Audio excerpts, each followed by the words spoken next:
Hello everyone and welcome to the Belgian Football Podcast. We are back and we are here for our bumper pre-season preview. We know you've all been looking forward to this one. We know you all enjoyed it last year, so hopefully we can be half as good as we were last season. And as per usual, I am joined by Scott and Joris. We signed them up for another year, maybe even a couple more years. Who knows? The contract's kind of indefinite at this point. They haven't really got an opt-out clause either. Scott and Joris, how are you guys doing on this ridiculously hot evening?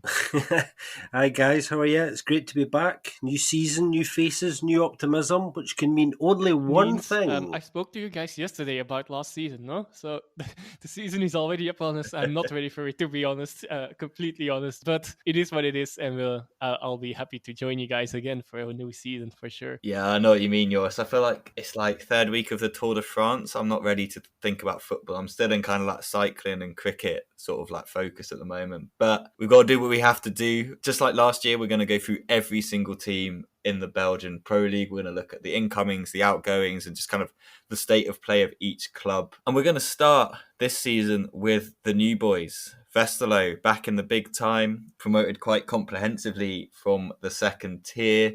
Let's just quickly go over their ins and outs. So incomings, they've got Halil Akhbuna, the right winger, comes from Göztepe in Turkey. Göztepe got relegated last year, I believe, but he put up some pretty decent numbers, so definitely got to speak about him. They confirmed the signing of Lyle Foster. He was on loan from Canaries in Portugal, but he's now come permanently. Griffin Yao, youngster from DC United's joined. Nick Gillikens from Mouscron, the goalkeeper. Sinan Bolat, Gent's goalkeeper, who just completely disappeared last year. Probably going to be the Westerlo number one.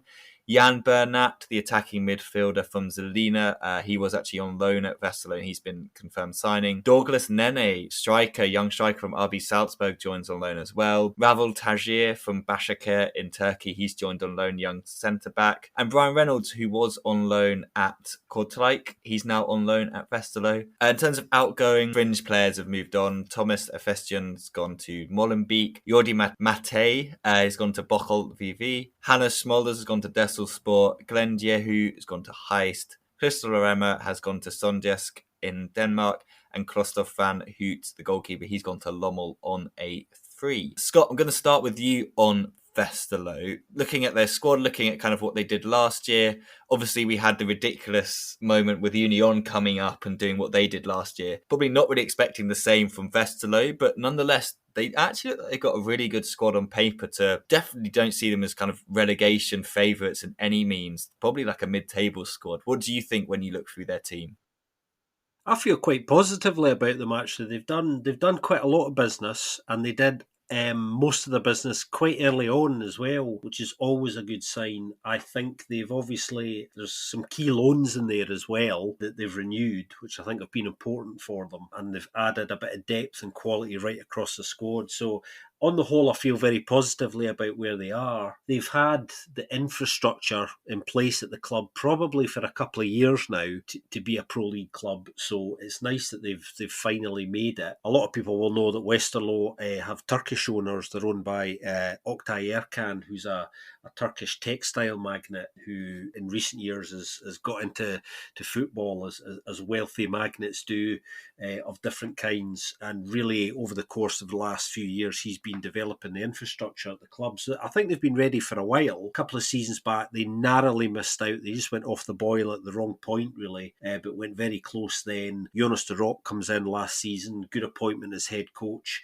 And much like Union did year before last, they really just kind of cruised the lower division. But for a wee wobble at the tail end of the season, they were, by far the best side, really. And I think they're going to have an okay season. It's difficult to predict, how well they're going to do, but I don't worry for them. And I think there is something to look out for, and that is they've become serial winners, much like Union did before they were promoted. And I think that's going to stand them in good stead this season. They're used to consistently winning, and I think that's going to mean they're going to come into this season with confidence, especially knowing the squad has more depth. So yeah, I think they're coming at this in definitely.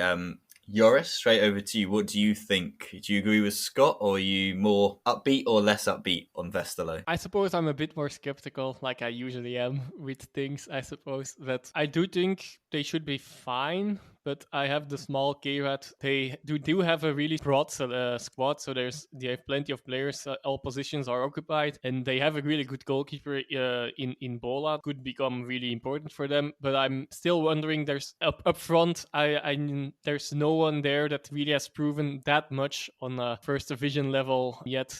Some of them are of course transfers, so it's difficult. And if these are a hit, then there should not really be an issue. Others will have to see if they can get their level up with the next gear, because unlike Union, they had two real top scorers in Van Zer and Undaf last season. That's the bit that I lack in this comparison. Of course, even Scott doesn't expect them to become real title challengers, but I do think if they could be in danger if some dices are rolled against them. I do think a lower mid-table finish would be my prediction after all.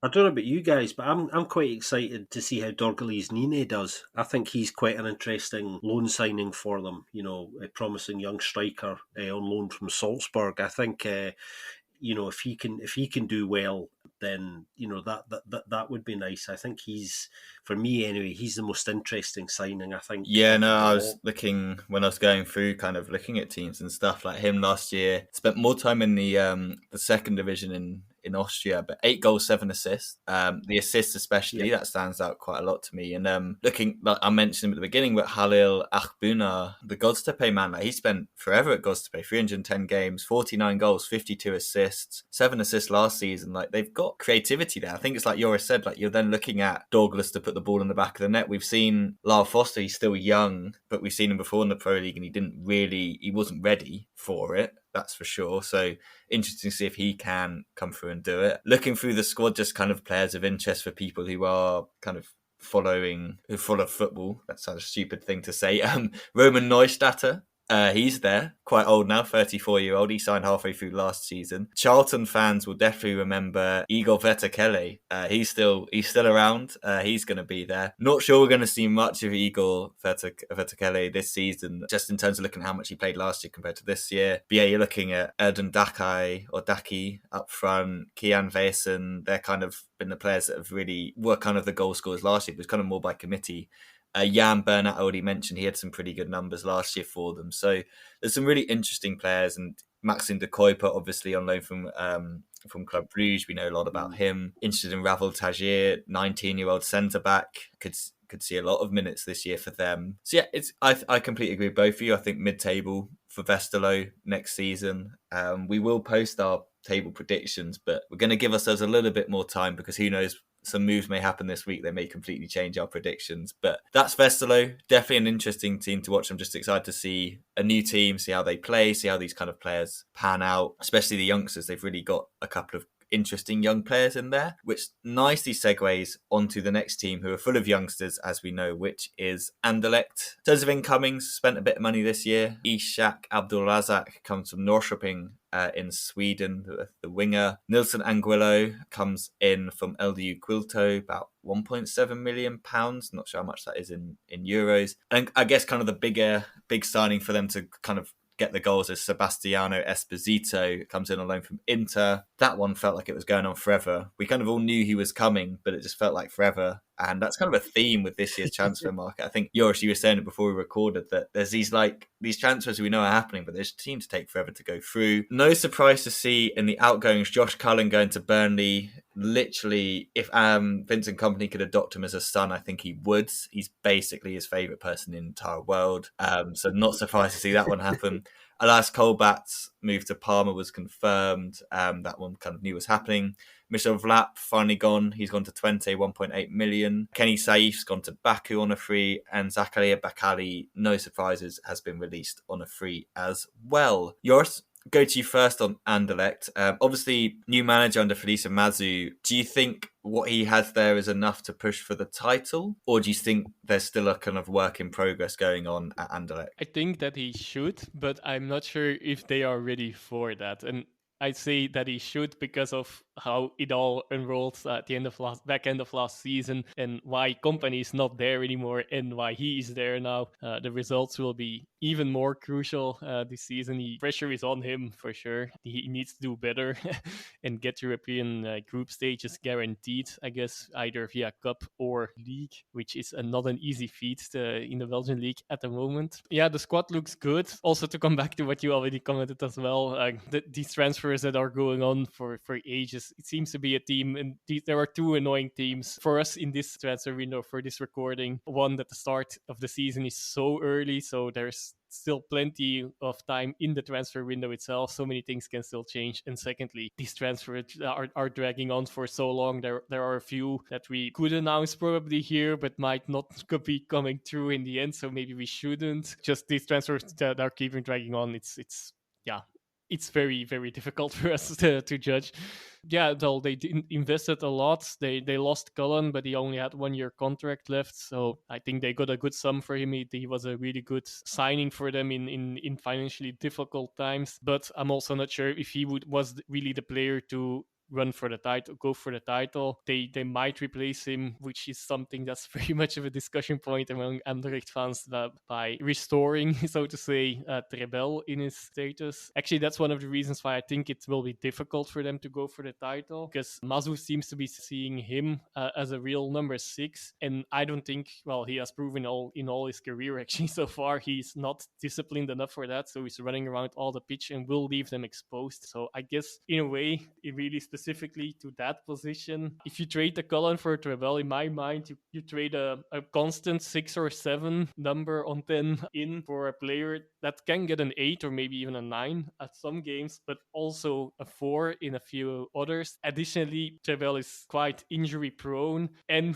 with the salary he has and the only 1 year contract left, I'm not sure if he's the foundation you want to build up on, but it seems to be that Mazu is doing that. That would be a bit of a worry for me, that I don't think, for that reason alone, I think they will not be real title challengers. On the other hand, their squad, well, the youngsters are got another year of experience and have gotten better. By the looks of it, they did some good signings. Another thing that's also a first in this episode is that we might have to balance out how it will pan out with Anderlecht A squad, but they also have their squad in 1B now. So especially with squads with a lot of youngsters in their broader squads, we will also have another episodes like this for 1B. For the development squads that are now going to be in 1B, it's going to be very difficult and a bit flu, I guess, so to say, who's going to be where for several players. Long story short, so no, I don't think there will be real title contenders. I do think they have a good squad, so then at the moment, and they are still building on it. Yeah, I think they will battle for playoff 1 like they did before. If that will be enough for everyone,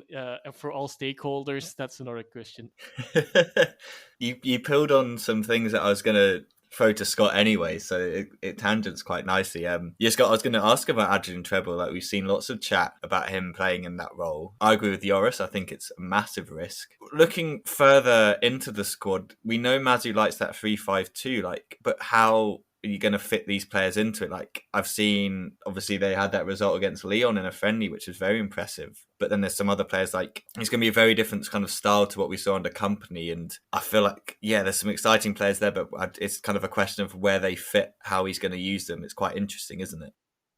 Yeah, I keep changing my mind about how I feel about Anderlecht and how they might do this season. One day I'm like, I can see a title challenge, and other days I'm like, I'm not so sure, all for reasons that kind of Joris has already touched on. I think, the Mazu change in a coaching sense is really interesting because they're going to play quite differently this season to the way they did last year. Obviously, under Big Vinny Kompany, they were playing 4-4-2 and, a very heavily possession-based game, and that's what he wanted and demanded. And there's a degree of patience that went with that. I think Mazu is under a lot of pressure. That's a really good point that Joris makes. I mean, basically, Big Vinny was sacked because they didn't mount a good enough title challenge. And a lot of people, obviously the Anderlecht support in particular, were horrified by that because everybody could see a degree of progress. So, I think if you're analysing the bigger picture, then actually, that was a very harsh sacking, really. But I think as well that if the change of system from Vinny's 4-4-2 to Mazo's 3-5-2 in a style of football that's going to be very similar to the way that you had Union playing last year kind of clicks for them quickly, I can see them doing quite well. And that's really not so much because of the system, but more because there's something more direct and more physical about that way of playing that I think they lacked. And it's that element of their game, regardless of what formation and tactically how they led to set up, that I think they were missing. So I think it'll come down to two things. It'll come down to can the system click with all of these players?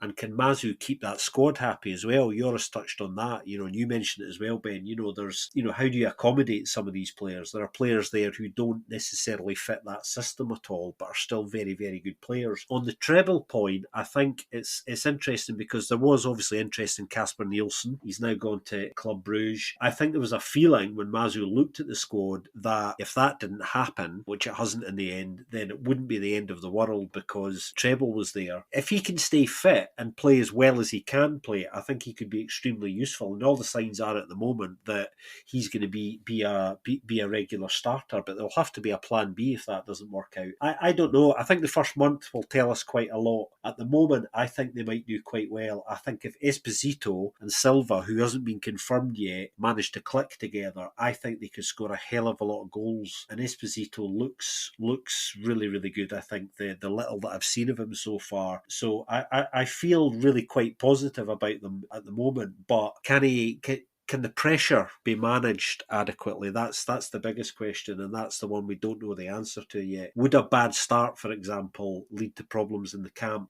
How patient are they going to be? Because the end of last season showed us that the board at Astrid Park are not as patient as perhaps they should be. Just talking again about the formation, the 3-5-2, my kind of worry is you look through the squad now and you're like, okay, the three centre-backs are basically the only three centre-backs fit in the squad and can be relied on it. Basically, Hannes Delcroix and Zina de Bast. It's like, well, then are you going to make Murillo play centre-back if one of those has to drop out? I don't think he's going to be good there. Mikhailichenko at centre-back if he has to on the right-hand side or the left-hand side. So I think they definitely need to go get another centre-back. And I feel like this was an issue we had with them last season, with obviously injuries for de Bast and Delcroix that happened. So, I mean, they shouldn't go and get Magajan again. I don't think he was good enough. I think everyone kind of agreed that was not the right move. And the fact that de Bast came in and was just like better than him pretty much instantly. So if they can get another centre-back or two in, then I feel like they should be in good stead. But I kind of agree with both of you, maybe more Joris. I don't think they're quite ready yet for the title challenge. I'm surprised that Jari Verscharen's not getting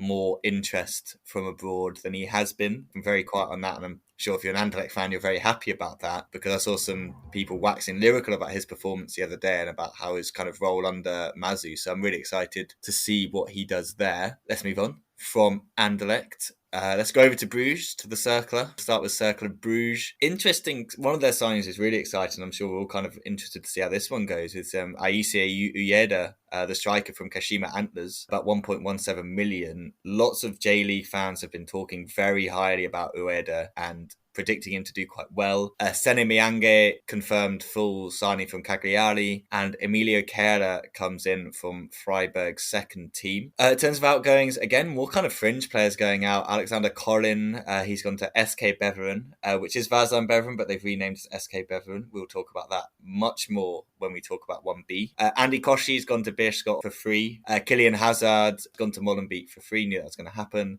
Alimani Gori has gone to Paris FC. He was already there last year, so this is kind of just a confirmed signing. Ani Cassette's gone on loan to Vuitton. And Frank Canute has gone on loan to Sochaux. Bit of a shame about that one. I did rate Frank Canute, but injuries just meant he never really was going to get a look in the team. I've asked you two guys, so maybe I'll have a crack at this one first. Again, I've already mentioned him, Ueda, really excited to see him. Obviously, no Matondo, they weren't able to bring him back, which is a massive shame, but it was always going to be quite difficult to bring him back. So they've gone for Ueda in terms of someone who will probably replace the goals that he scored. And I'm interested to see if they're going to play him and Kevin Denke up front together. I think that could be quite cool to see if they do put those two up front. Still got Dino Hotic.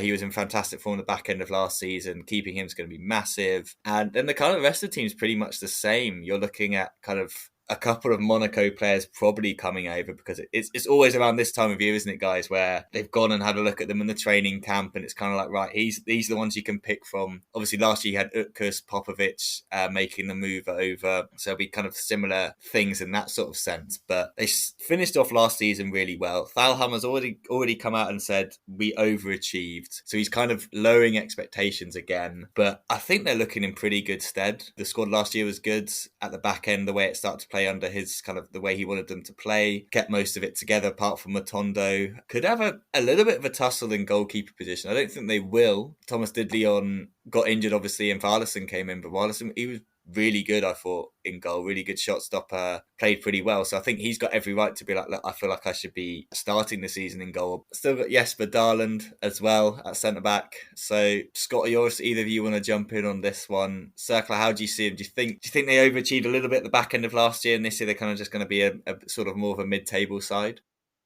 I think probably yes. I mean, that point of Dominic Thalhammer's about, not getting too carried away is very, very important. I think they had a great tail end of last season, and a lot of great work was done. And I think, as we've talked about a lot towards the end of last season, certainly since the turn of the year when Dominic Thalhammer came in, I think they found an in-house style tactically that they want to develop and embed now, and we're going to see more of that. And yeah, I mean, I think their squad's in quite a good place. I mean, one of the things I wanted to say about Circle is, when was the last time they were in as good a kind of starting position as this going into a season? I don't remember that at all. I suspect the target probably is a playoff 2 place minimum, and that's absolutely what they should be pushing for. They weren't too far away from that at the end of last season, of course. The really interesting one, and I think it is one of the most interesting signings of the summer so far, the first one you mentioned, Ben, Japanese striker Yase Udia.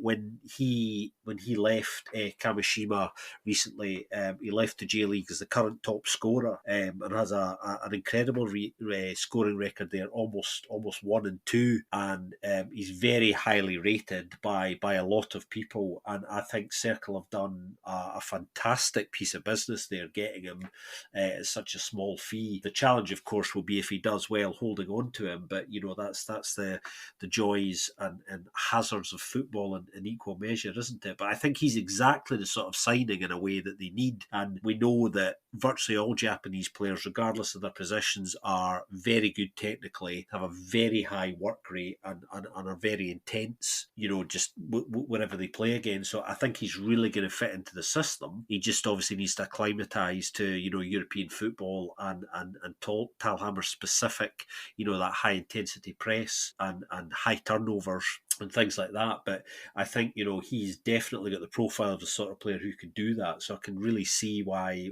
they were so excited to get in early for him as well. So I'm really looking forward to seeing him in competitive action. I think they're going to do kind of quite well. I think they'll have a very decent season because they've got a good squad, they've got a good manager, they're settled, and everyone's bought into the in-house style, as I was saying at the end of last season. So I'm kind of quite excited to see how high they I don't could see why they finish. wouldn't be able to get the same result or better than last season as over the whole of the season. Of course, yes, they overachieved for a period of time, but in the end they ended 10th, I believe. That's basically also where I would picture them at the moment, 10th, or maybe get into the playoff 2. It depends. Oh, well, as Scott already mentioned, like they did lose Matondo, which is, or was it Scott or Ben? Matondo is a big loss, obviously.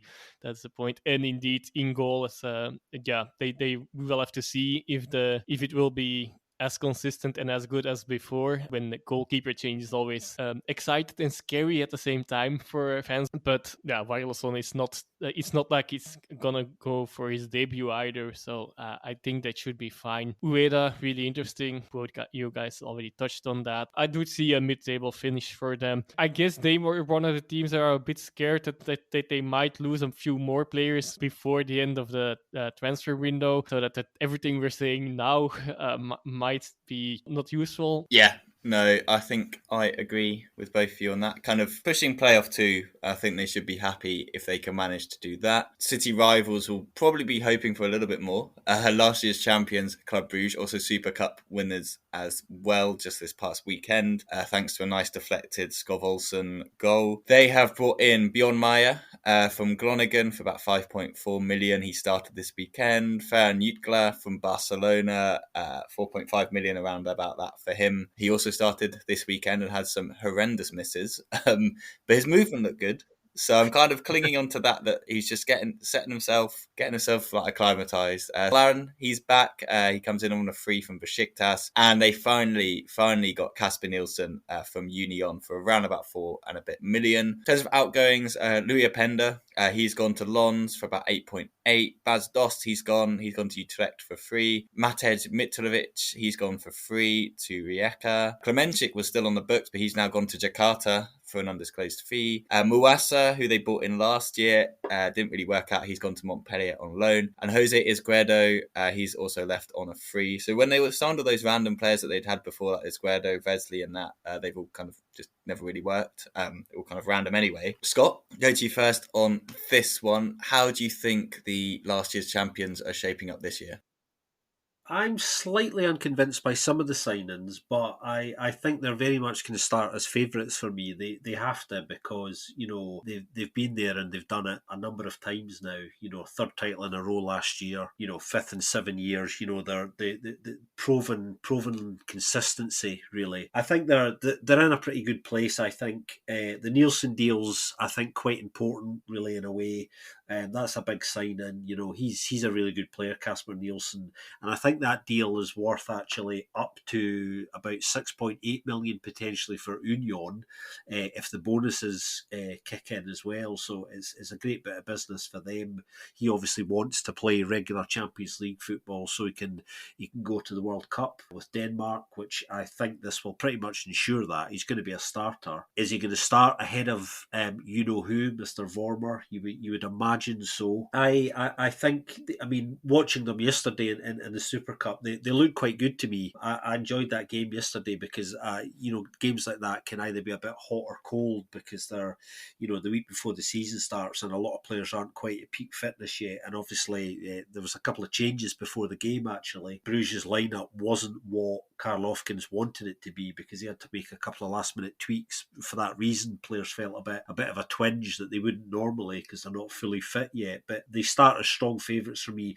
Jutgla, that was the first time I'd kind of seen him up close over the period of a full 90 minutes. And as you were saying earlier, Ben, his movement's good, and I think he's doing all the right things. Unfortunately, yesterday his finishing was embarrassing him slightly, but we shouldn't be too judgmental and harsh on him yet. And I wouldn't get carried away, but you can see why they're interested in him. Financially, they've done extremely well this summer. They've brought a good amount of money in, and while they've been spending at the same time, it's well within proportion in terms of the money that's been coming in. The one name we haven't mentioned, of course, because it hasn't reached a conclusion as of recording, is how much longer Charles de Ketelaere will be around. I think there could be some very significant movement in the direction of going to Italy this week. He didn't play yesterday in the Super Cup, and although Leeds, who remain very interested, have offered more, my understanding is that Milan are ready to come back in with a third offer, which should at least match that Leeds offer, and that should, you would imagine, be enough to kind of get that over the line. They've been very honest and said that there won't be another direct replacement for him, so the players that have already come in are going to accommodate for that. But they look strong enough to me, and they definitely start the season again as favourites. On that point about De Ketelaere and Lang, Joris, if those two leave, would that change your mind on them being a strong team and one of the title favourites, or do they have enough without those two to be right up there? Of course, they will miss them, but I do think they are still clear favourites for sure. They still have a very stable core. Yeah, they should be able to handle that. Mm-hmm. They should really win the title again. Not much to say. It's interesting to see the new faces. You already commented on that. It's still interesting to see which striker will they in the end still sign, or will they indeed not. Their medical team seems to be like the top in Europe, because no striker is getting past it when deals seem to be done. Neither Morici, Carroll, and Fope didn't get there. They might be looking into bigger transfers. They also wanted to spend 9 million, or was it even more, on Morici, and that would have been also already one of the records transfers ever in Belgium. It will be tough to get past them for anyone, I suppose, because of the balance that they still have. They can fit in a few players. We still expect Skov Olsen to have settled even more while he was already impressive. Same with Buchanan. The main question for me is more, are they indeed also lining up for Europe as well, for the European ambitions? They have already mentioned, like, yes, the league, Europe is not necessarily a priority this year. We need to consolidate our league status and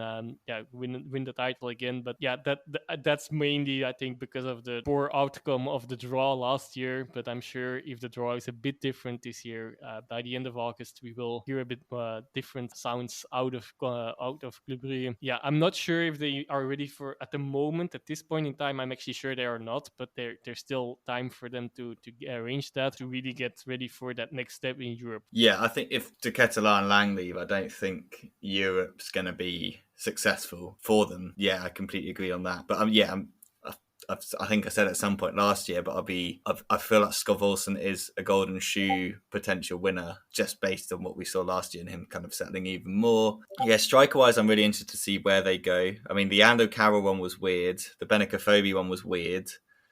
Murky one was like less weird but still weird. Like, do you know what I mean? It was like, well, they didn't seem like the sort of striker where the Ukela, like we was kind of saying, I don't know how I on about, but the movement looked a little bit more like, yes, this is a sort of player I can see working well with the players that they've got, like the creative midfield behind them. Kasper Nielsen, I think he's going to be a great signing, just in the energy he brings. It was interesting to see Owen Otasawi playing at centre-back as part of a back three. It's interesting to see him getting a shout in there. So we're going to hopefully see a little bit more of him this year, because, he really struggled with fitness and everything last year to even get a look in. Laren's, I wouldn't say it's a weird one, it's an interesting one. Him and Tajon Buchanan, they got a nice bit of Canadian flair running through the team. He had a pretty poor miss with one of his first touches on the weekend as well. So hopefully the shooting boots will be on for Club Brugge. I want them to do well in Europe. It's just great for Belgium if they do, but hopefully the draw's a lot nicer this year, and we'll see kind of what happens over the next couple of weeks with the Ketelaar going. That does give them a lot of money. I know they said they won't get a direct replacement, but it gives them the chance to kind of bring in some more players for the European push, but we will see what happens. I think it's worth, just before we move on, Ben, I think it's worth underlining, I touched on the kind of economic situation going on at Club Brugge at the moment, and the fact that they are that bit further ahead of everyone else, including the, let's whisper it for Club Brugge fans, Anderlecht. The fact that they've got group stage Champions League football, the guaranteed income from that, and then when you bear in mind De Ketelaar is certain to leave over the coming week or so, next week and a half, the money from those two alone is worth about 70-75 million to the club, and that's discounting the Openda, which is 8 and a bit million. So financially they've got so much more room to manoeuvre and to play with, and that alone just keeps their noses that bit further ahead of everybody at the moment, and that's the thing I think that may well turn out to be telling. No, definitely. And we need them to do well in Europe this year to keep having that Champions League kind of automatic group stage entry, because it's just absolutely not guaranteed. Main things are not coming from Champions League points though for Europe. That's another thing. Yeah.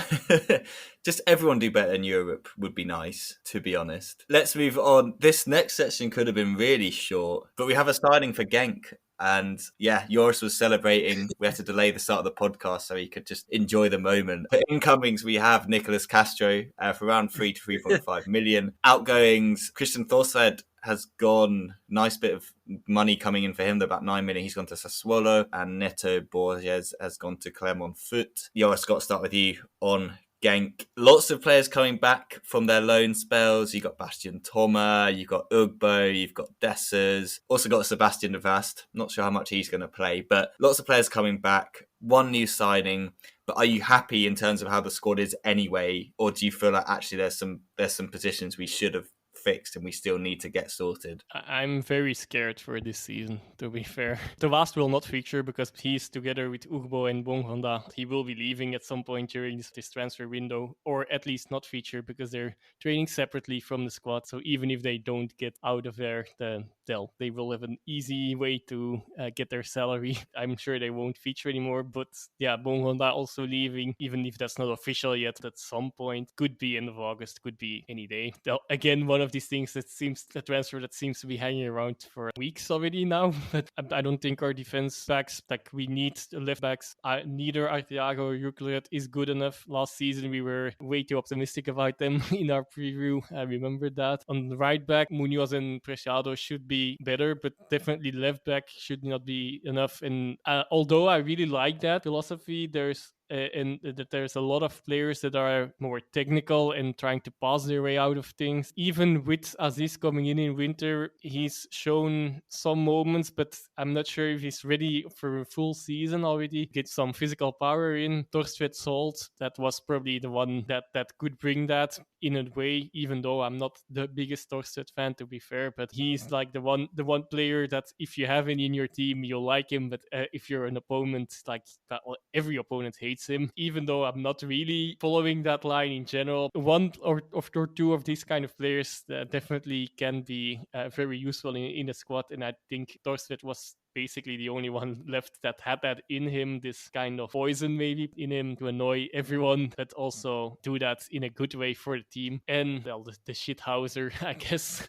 And well, we'll see. So yes, I'm happy that Castro came. At least there's a signing. I don't know him much, so it's not. I'm not sure. He didn't play that much lately because of a transfer to Frankfurt fallen through. And yeah, before that, so he probably needs a little bit of time. There, they would seem to have gone again with a technical profile though. Two-footed player. That's something that's always nice to see on paper. Let's see how it is in real life, of course. But he is indicated as a two-footed player. So again, going for technique. But I'm not sure if he will be able to get a direct impact on the team, and also if that was the position that needed the reinforcement most. So to pin it down to positions, I think a left back, one needs to be sold, and one needs to be we need to get a new one. We also could use, in that regard, Torstvedt leaving is maybe not the worst. Like we have too many 8s in our team. No 6s, 10s. 10s we now have. 8s we have enough, but 6s we only have Aziz. And for the 10, well, for the rest, I'm mainly hoping for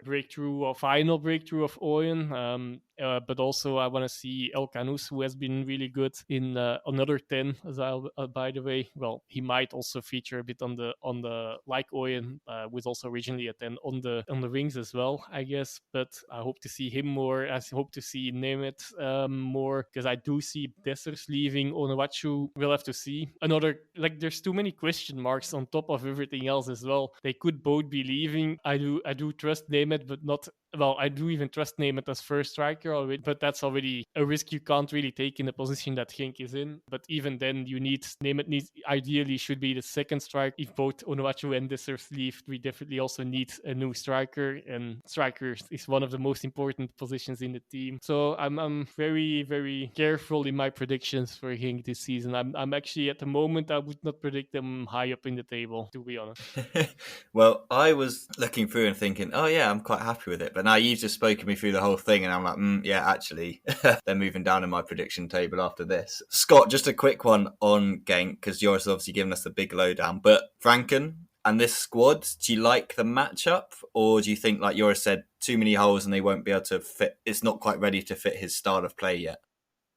I think that was you reading my mind, because the one point I was going to make actually was that one there, that name. Rankin is the right fit for Genk. I think great appointment. Known about this for a while. I think Rankin's ability to work with younger players, I think, is going to be key here, because obviously the squad is going through a period of transition and readjustment. But his natural instinctive attacking style of football with his ability to work with young players and to knit together he's a real team ethic coach as well. It's all about the unit, and I think if he can bring those things together, then I'm a little bit more optimistic about Genk than Joris is going into this season. But I do understand his concerns. I think, it's a transitionary season. We don't really know how it's going to go for them, but I think they have the right man in there, Ben, and I think that's the thing that makes me think they'll maybe do a little bit better than a lot of people are on suspecting. Rankin, I also think he should be the right fit. I'm not sure if he got the right tools at the moment. Yeah, we'll definitely wait and see on that one. Let's move over to Ghent then. Just one kind of major incoming for them. Hugo Kuipers from Rankin's old club, KV Mechelen. He comes in for about 3.6. Malik Fofana obviously gets pushed up to the first team as well. Lots of excitement about Malik. In terms of outgoings, basically just a case of like loads of players they recently signed last summer now getting kicked out. Husman Bakari's gone to Red Star Belgrade for 1.8. Bayo, I've got down here that he went to Charleroi because technically he did leave Ghent to go to Charleroi. We'll then talk about where he's gone afterwards later. But Perry, he came in last summer. He's already gone. He's gone on a free to Le Havre. Guinness Malady, he's gone to Mechelen the other way from Kuipers. Sinan Bolat, we've already mentioned, to Westerlo. Walter George has gone to Leuven. Adewale Oladoy has gone to Trentin for about an undisclosed fee. Gianni Bruno came in last summer. He's now gone on loan to St. Truden. We'll talk about that one later on. Ruben Bezos has been released on a free, and Giorgio Chakvatadze has gone to Bratislava in Slovakia on loan. Also, rumours about Jordan Torunariga after his loan spell coming back on a permanent. We'll have to wait and see about when that one gets announced or if it gets announced. But if he comes in, I'm quite high on Ghent because Tarek Tisadali's still there. And as long as Tarek Tisadali's still there, you can be a little bit higher on Ghent than you would be without him, that's for sure. Him and Kuiper is going to be interesting to see if they can build a partnership together. Centre-backs, as I've just mentioned, if Torunariga comes in, that's Akumu Ungaju and Torunariga with the backup of Godoy and Hunter Olsen. I feel like that's just a really, really strong defensive core. Then obviously you've still got Castro Montes, Matthias Samwaz, Addis if he gets fit again. Hopefully see some more of Elisha Owusu in the midfield. Sven Kums is still there, still doing his thing. Looks like he's still going to be a major player for them this year. And yeah, Laurent Potter's still there. He's injured at the moment, but they re-signed him after his fantastic season last year. Darko Lamaik, he's still there as well. I mean, it's been quite quiet in terms of incomings for Ghent. We're used to them signing a lot more players. Scott, looking at this squad, is there any kind of position you think they could actually do with someone in, to bring someone in? Or are you kind of like me, where you're actually like, Tisadali's there, the rest of the squad looks all right, they should have a good season? Well, looking at the overall squad, actually, first of all, it's nice to see that there hasn't been this massive turnover. You know, like you were alluding to, normally what happens again is lots of pretty random players come in. That hasn't happened. They've been much more careful, I think, with their business this summer, which is interesting in itself because it's not normally what they do. When Heisenbrook signed a new contract, we know he's going to be sticking around, and he's quite happy, I think, at the moment, because they've already brought in their number one target, which was Hugo Kuipers. That was somebody that Van Heisenbroek wanted before he even went to Mechelen, but they kind of couldn't make it happen. So he's quite happy with that. Point that Ben makes on kind of Kuipers and Tisadali and Torunariga, who I think will be confirmed in the next few days. We've had some reliable information from again contact of ours that kind of confirms that. I think they are in a good place, and also the fact that they're one of the few clubs really that haven't changed their coach and aren't going to change their basic system. So in some respects, they're actually going to have a head start on sides that they would see as potential title challenges to them. Can they mount a title challenge? I don't know, actually. I don't know. I think they're in for a good season, and I feel like at the moment that playoff one is not unrealistic, a target or expectation for them. And obviously, if that's the case, then who knows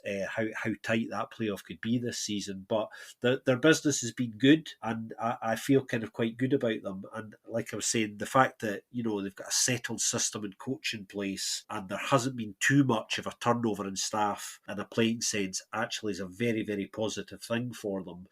So I'm expecting pretty decent things of the that's kind of my thoughts on them. Joris, you're going to bring some pessimism to the Ghent outlook? They could also still end up like the Genk season, like we were talking about Genk last season, because they were kind of in the same situation, although Van Hazenbroek, of course, has been longer there. So I do think indeed they won't be having as bad a season as Genk had last season. Well, I still have my doubts a bit, but like I said to you guys before as well, like all hinges on Tissoudali. Will the club actually push him out at some point because he only has 1 year contract, or will they go for the and he's after the Super Cup even still stated like, well, at the moment it isn't likely that I will sign a new one here. So, well, for the club, I guess the option is to sell him now if they want to make a profit. But yeah, that will damage them a lot if they would do that.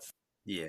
I think that's the biggest. I was just going to say it. That's the biggest surprise of the summer so far for me, isn't it, guys? Why Tarek Tissoudali is actually still there? And again, our information, which is quite reliable, has told us that he's likely to be there till the winter and use the World Cup as his big shot window. But it's rather extraordinary considering the season he had last year that there hasn't been any concrete interest. There has been interest, but it's not materialised into anything. So either he's waiting for a specific move, or he's holding off just now because he thinks that the big move can come via a good performance at the World Cup, which is understandable, but it's worth pointing out that in itself is a big risk to him, because there's no guarantee that he's necessarily going to start there either, but that's a different point. But yeah, I mean, the fact he's still there could potentially change the course of the season that they could have, and it's important that they start well, because traditionally then Ghent are quite slow starters. Staying would be another similarity. The main similarity actually with the Genk team last season. that's of course a bit of the points that I made there. I'm curious. I hope to see Malik Fofana a few times, but I do guess we will probably see him more in the development squad. But if he performs well, maybe we'll see him more. That would also be in a striking position or right wing position. Not sure if they have room for that, but indeed they had a relatively calm summer for their standards, and well, their squad is because of that. Their squad is also not that big, unlike seasons before. So yeah, you always have their main men like Vadis, of course, also still crucial. Tissoudali, Kums is getting a year older. Both Kums and Vadis are getting older. At some point, they might not be able to keep it on for the whole season, and Vadis with these injury issues as well. Of course, we'll have to see how the bench is. I do see them actually without issues in playoff one, even with me starting off as a skeptical one. I do see them quite certain of playoff one, but with the caveat of a good start, or not a bad start at least. I think playoff one should be a definite target of theirs, and they really should get in there with the squad they have and the way they performed last season. One team that we knew were always going to spend money and bring players in and kick some players out was Antwerp. So in terms of incomings, they got Vincent Janssen from Monterrey for 4.95 million. Anthony Valencia, right winger from Independiente, really youngster coming in, 1.35 million. Christopher Scott comes in from Bayern Munich second team. Visa Schaller comes in for Olsa Brakel on a free. Davina Verhulst, experienced goalkeeper from Apollon Smyrnis. And then the big one, Toby Alderweireld comes in from Al Duhal SC. In terms of outgoings, Martin Hongler's moved to Hellas Verona, has been confirmed as permanent. Guillaume Benza just never really did anything when he moved from Cercle. Went out to Casablanca, I think it was last season. Now he's gone to Altai. Johannes Eggestein, that move didn't work. He's now gone to FC St. Pauli for a pittance of what they signed him for. Aurelia Buta's gone to Eintracht Frankfurt on a free. Frank Boyer, brought in last season, he's now gone on another loan. He's gone to St. Truden. Neil Dupau has been released on a free. Ali Reza Berenvan's gone back to Iran for Persepolis on a free. I presume that's a good chance for him to kind of stake a claim for Iranian's number one goalkeeping spot. And Sander Koopman has been released on a free as well. Joris, going to go to you first on Antwerp. Do you like the moves they've made in the transfer window, or do you think it's still just like a confusingly overloaded squad with no real direction? At least there is a direction this time, but I'm never going to start finding it normal that the one guy can pump so much money into a club with financial fair play. But that's another topic. But let's not go into the financials necessarily this time. I do think they did some smart management. I'm not convinced by Janssen, to be fair. I'm I'm not sure if they really needed him. Although we all said, while Frey had a really good season last year, we're not sure that he's a title winning that striker. But I have even more doubts with Janssen, for that matter. Alderweireld, yeah, again, outside of the financials, should be a good deal for them. Definitely an upgrade in comparison to Desolé, which is probably the one-to-one replacement for him anyway. Some young talents that they got. I'm curious to see Christopher Scott. That seems kind of a swoop that they did there. Will it be enough for really winning the title? I'm still not completely convinced. I'm also curious to see, like, I believe according to preseason, it looks like Janssen is indeed going to be the main striker and Frey will be benched, which is an odd thing to do given the season both the club and him had in a way. One big question mark for me is also still, is Buté going to stay or not? Well, if that will hurt their season, or more like how much will it hurt their season if that happens? Will they get a good replacement for him if needed? Well, Big Paul the Wallet's been splashing his cash again, hasn't he? Which we very much thought that he would. Alderweireld, incidentally, has now become the highest earner in the Pro League. That's a huge statement in itself. Obviously, there are still rumours swirling around some rather big names linked with the club who may yet come in, and it wouldn't surprise me if they did. I mean, I think the thing to say about Antwerp is, you've got to love their ambition, certainly. You can question how they go about it, throwing money at it and effectively trying to cut corners.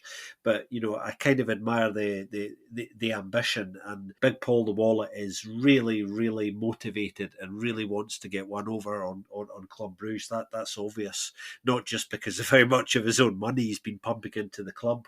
Kind of understand that. I think their business has been quite good. I quite like it. I mean, there are question marks over Alderweireld. Is that a smart signing? I agree with Joris. I think he'll fit in well, and I think he will improve them. It's just, how long he can, I suppose, maintain that level, especially on a multi-year deal as they've given him as well. But yeah, their business has actually been good and very careful.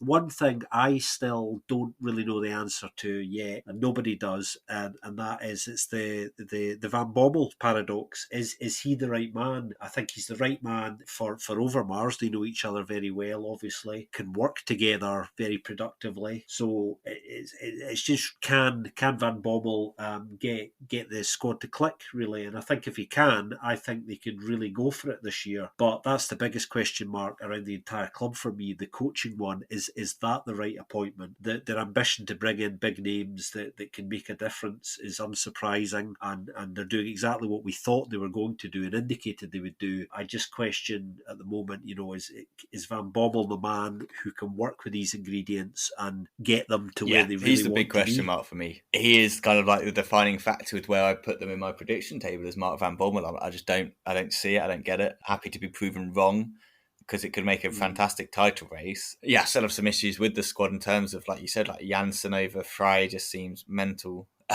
for me, just based on what Mikkel Frey brings to the table and what you can get out of him. Then the rest of it, it's kind of there. It is just, now you're looking at, I don't know what formation Van Bommel wants to play, but last year, like, Desailly came in and you had like games where you're playing Desailly and Dini Almeida, and no offense to those two, but they're not as good as Sek, Engels and Alderweireld now. So you've added another one there. Richie Delat as a centre-back as well is better than Desailly and Almeida as well. You've also got William Pacho, the youngster. He played a little bit last year. So there's some interesting pieces. But yeah, I agree with everything you guys have said. Mark Van Bommel and then the goalkeeping situation if Buté leaves. Those are kind of the two big question marks that Antwerp have going into the season. But apart from that, it's a strong squad again. Now it's like, right, let's do something in Europe as well. Yeah, I think you mentioned Buté and Frey there, Ben. I think they're really important. I think holding on to Buté would be huge for them.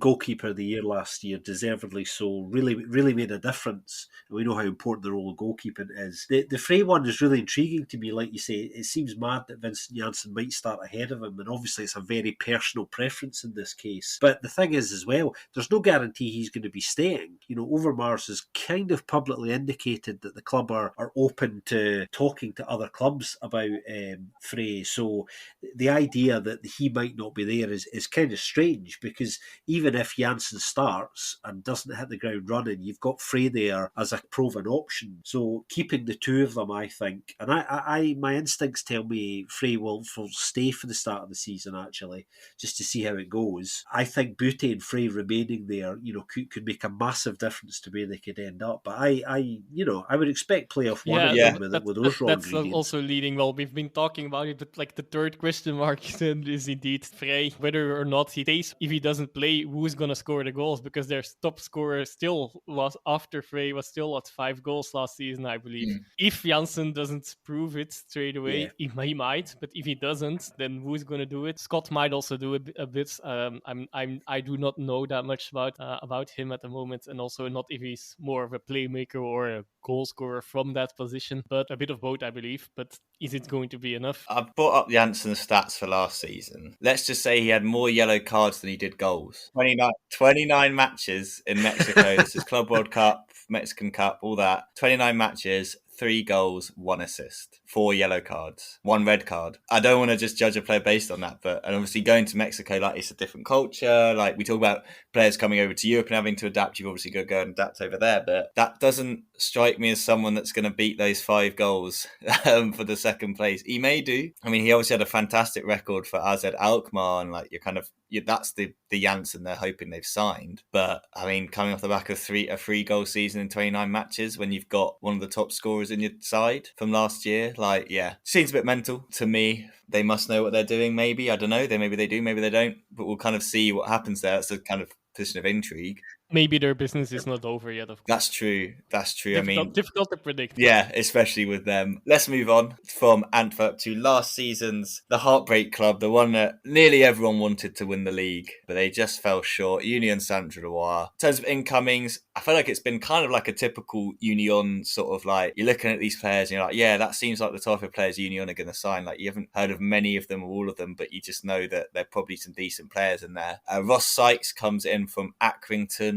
Dennis Eckhart Ayenza comes in from Ingolstadt on a free. Ingolstadt, who were relegated to the 3rd tier. They've had some success with strikers they've signed from Germany before, though, so maybe they're looking for the next Undav there. Arnaud Doni from St. Truden on a free. We knew that one was happening. That's a nice signing there. Victor Boone, the centre-back from Denza, comes in undisclosed. Lazar Armani, his kind of move was on loan last year, but now that's been permanent. And Simon Adingla from Brighton was I believe it was Nordsjælland or Midtjylland, one of those two, before moving to Brighton. Obviously, kind of work permit issues and all that sort of stuff means he gets to come on loan to Union. So I'm really excited to see what he brings to the table. In terms of outgoings, Thibaut Herbots has gone to Tienen on a free. Jonas Bayer has gone to Charleroi on a free. Damien Mark also gone to Charleroi on a free. Matthew Soranola has gone to Swansea on loan. Dennis Undav's obviously gone back to Brighton, and that's been finalised. And Casper Nielsen, as we mentioned earlier, has gone to Club Bruges. I'll take Union first on this one. We're probably all in agreement.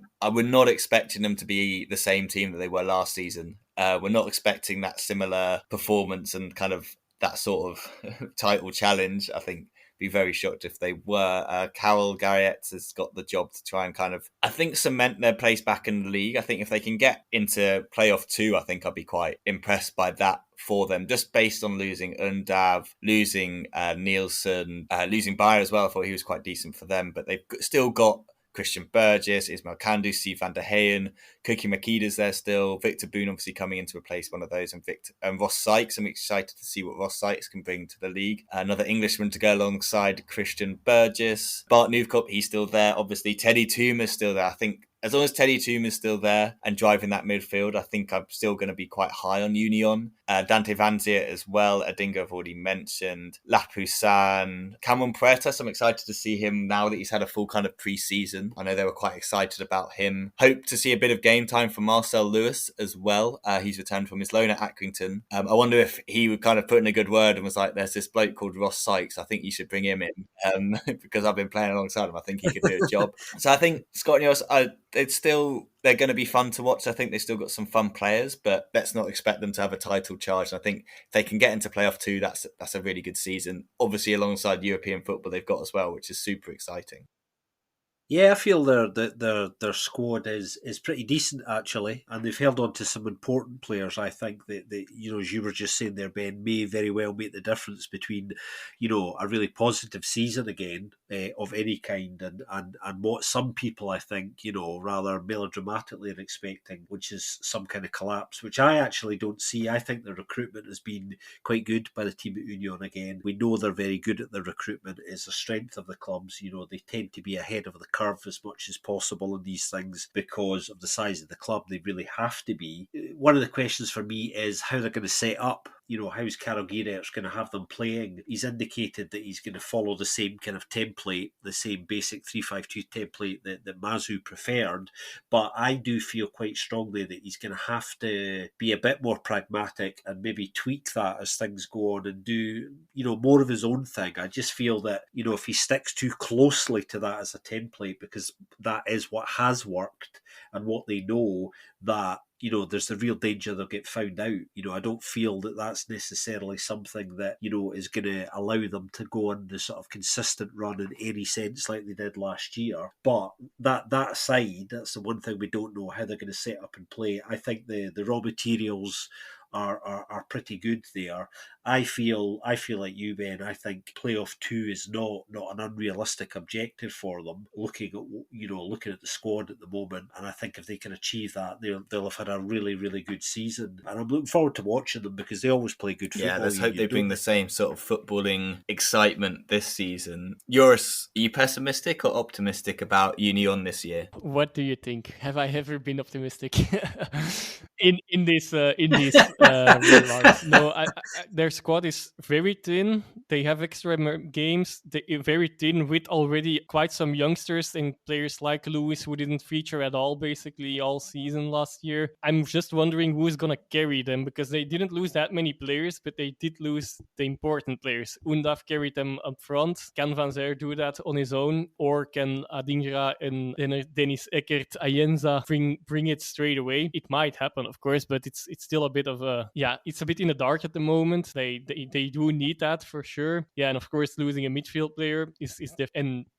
maybe the most important player in your midfield, although that's maybe cutting Thurma a bit short. But like taking that pair away, at least pulling it apart, that could hurt them because with many of these players, I have the feeling like, yes, they did go on it with a wave last season, but can they repeat it? That there I'm not so convinced that enough of them. I'm sure some of them will do so, but I'm not that convinced with Maurice, for example. Last season he was great. Just before that, and that's already a crucial position. The back could be fine, but it remains to be seen as well. But of course, that's what with every team, of course, has been promoted.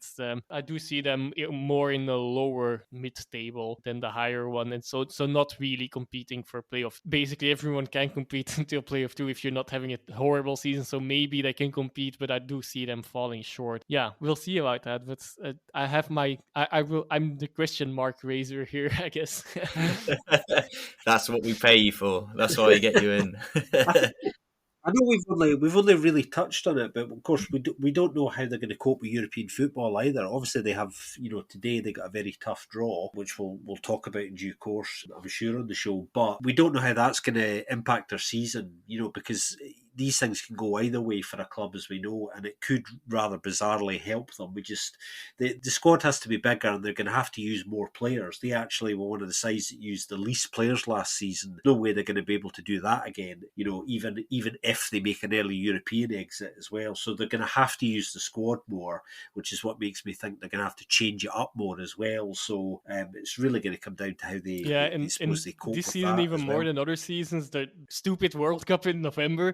So the schedule is going to be very, very, very compressed, even more so than before. So just the start of the season will be, well, this goes for every team, obviously, is going to be so crucial. So I guess that's why I will give it a mention here. Like the first 3 months of the season are going to be mental, really. Yeah, no, definitely. I think now that Nielsen's gone, they've got that money. I'm sure they'll reinvest that and bring in some other players. I don't think their work is done, that's for sure. One team that's been quite active is the Canaries, the Binkies boys, as we call them sometimes, St. Truden. Brought in quite a few players. They brought in Fabinho from Benfica B, a right back. I mean, anyone with the name Fabinho, I'm always excited. There's just got to be a baller. It comes with the territory, so no pressure. Eric Junior Bokap joins from Muscon on a free. Fatih Kaya joins from Ingolstadt on a free. I'll talk about that one in a bit. I'm not too sure about that. Joe Coppens, goalkeeper from Duisburg, has joined undisclosed. Olivier Dumont has joined from Standard Liège youth team. Gianni Bruno, as we mentioned earlier, on loan from Ghent. And then Frank Boyer, as we also mentioned, he's on loan from Antwerp. Outgoings, Liberato Cacace has gone to Empoli. That signing's been confirmed now, 2.7 million. Nelson Belonga's gone to Łódź in Poland for free. Wim van Marcelena has gone for free. And Ko Matsubara has also gone for free. Don't know who gets the first shout on this. Joris, as their kind of your Limburg rivals. What do you think about St. Truden's business so far this summer? Well, losing Lavallee will be very important because of, Hollerbach is also one of the coaches that seems to be staying, and he has his defensive organization in mind first, and that worked really well last season, and now, losing Lavallee is hurting that a bit. Yeah, they did bring in Gianni Bruno. I guess for Sint-Truiden, that should be on the other end of the team, it should be a really good signing for them. For Sint-Truiden's level, Bruno is a player that can be really valuable. Well, not much to say. I think they should be fine. They might not be the most fun to watch, but I think they will be fine, and maybe they are in the end. The rest of their signings, I don't know too much about. I quite like the business they've done. Actually, they've surprised me a little bit. Obviously, the biggest question mark was, up top, who was going to score the goals, how are they going to sharpen up there, and obviously, they brought in Gianni Bruno, who on his day is as good a striker as you'll find anywhere in the Pro League, and you would expect him to start every week. So I think that's a really good bit of business for St. Truden. Obviously, they would have rather that was a permanent, I think, but under the circumstances, they'll take him on the loan. His wages were a bit of an issue, and I think there was a suggestion. I think that St. Truden aren't paying all of his wages, understandably, and that has helped the deal to kind of go through. So that's quite an exciting one for them. I feel that much more optimistic about how they could do, because they've got a proven striker there at this level who we know can do it. So that's exciting. I think obviously holding on to Hollerbach is quite significant. I think he did a really good job there, especially at the tail end of last season, where they went on a fantastic run, the best run in years and years actually. And yeah, I mean, I think they'll be pushing hard for a playoff 2 spot again, like they were at the end of last season, you would imagine. And I hope that they can, actually, because they started to play some really good football. Their base, as Joris was saying, is always really very reliable. Some question marks over whether, what the defence is going to look like, because it's worth pointing out they're going to be starting with an entirely new back line almost there as well, which is significant and hopefully in the right direction, not the wrong direction. But yeah, I feel kind of quite good about St. Truden, and I wasn't expecting them to do very much business, so I'm not sure if there'll be many more incomings. But if they start without bringing anyone else in, looking at their squad at the moment, I think we don't know what's going to happen with Bruges yet. It's worth pointing that out. It's looking at the moment like he's going to go. They would love to hold on to Big Mori Kanate, who I've been a big fan of for a long time, and we don't yet know whether they're going to be able to hold on to him. But if they can hold on to both of those as well, which is looking doubtful at the moment, I would say, then there's lots of reasons for Binky to feel very excited. Definitely Kanate keeping him. I mean, I know they brought in Frank Boyer, who could try and do the same role, but I feel like Frank Boyer's a little bit more yellow cardy, if you could say it. I feel like Kanate is a little bit more contained in his style of play. Boyer's a little bit more like kind of can go over the edge a little bit too often. I am still a little bit concerned about the strikers. I like Bruno. I think that's a great signing. Hayashi's shown some stuff, but I just don't get the Fatih Kaya signing at the moment. I mean, 3 goals in the second Bundesliga last year for an Ingolstadt side who were really poor. I mean, that may reflect on him, but that may reflect badly on him that his side couldn't create much. But they did score some goals as a side. So him, I'm not too sure. Is he going to be a good enough backup kind of striker if one of those goes down? If both, let's say Bruno and Hayashi are injured and they've got Rely on Kaya, I'm a little bit concerned, especially if Christian Bulls then isn't there, because he's a creator. He scored some goals as well. That's my additional question mark. Now Scott mentioned it because I had forgotten about that. Yeah, if Bulls leaves, which we are, it looks like it. they still have Kagawa, of course, but can he still bring it a whole season? And yeah, they also have Koita, but he doesn't necessarily bring assists. So he also more going for his own. Well, or he's not. Yeah, he's not known for necessarily giving us that many assists in general. Who is going to create the chances? So in that department, if Bulls leaves, that they definitely need to bring someone in for sure. So actually, that does bring a bit more worries from my side to the Are you really front. worried, or are you? I don't think you're ever going to be worried about St. I do want to have our rivals in the same division, to be fair. I don't think there's any problem with that when we get onto some of the other teams, that's for sure. I think Kagawa, let's see what he can do. I'd like to see Stan Van Dessel get back on the pitch as well. I know he's struggled with injuries. I'd like to see him kind of get a little bit more of a run when he's fit again. Because I liked what we saw, the brief stints we saw, but still got big Tony Leisner, so I'm sure defensively they'll be fine. And Amin Al-Dakil get some more game time, which will be nice. Let's move on to Leuven. Busy transfer window for them as well, actually. Edvard Plantings comes in from Zulte Waregem, kind of an interesting signing given how bad they were defensively. Valentin Kujakaru, goalkeeper from Dnipro 1, comes in. João Gamboa comes in, central midfielder from Estoril Praia in Portugal. Jorn Dom, we all know about him, right back from Beerschot or right midfield. Jondager Thorsteinsen from Aarhus, the winger, really excited to see what he can bring. Rafa Holzhauser, obviously, he's joined as well from Beerschot, so the picture of him and thingy in the restaurant was clearly something, not just two mates having a pint and some food. Hamza Mendel comes in from Schalke. He spent last season in Turkey, I believe. And then Nordin Jackers comes in from Beveren as a goalkeeper. So I think he's going to be number one. I've seen other people say they think Kozakaru is going to be number one. But I feel like if Jackers is there, he's got to be number one because I think he's a fantastic keeper. In terms of outgoings, unfortunately, we've lost Javier Mercier. There were questions as to whether we just completely disband the podcast at that point, because what's the point of following Belgian football with a Javier Mercier?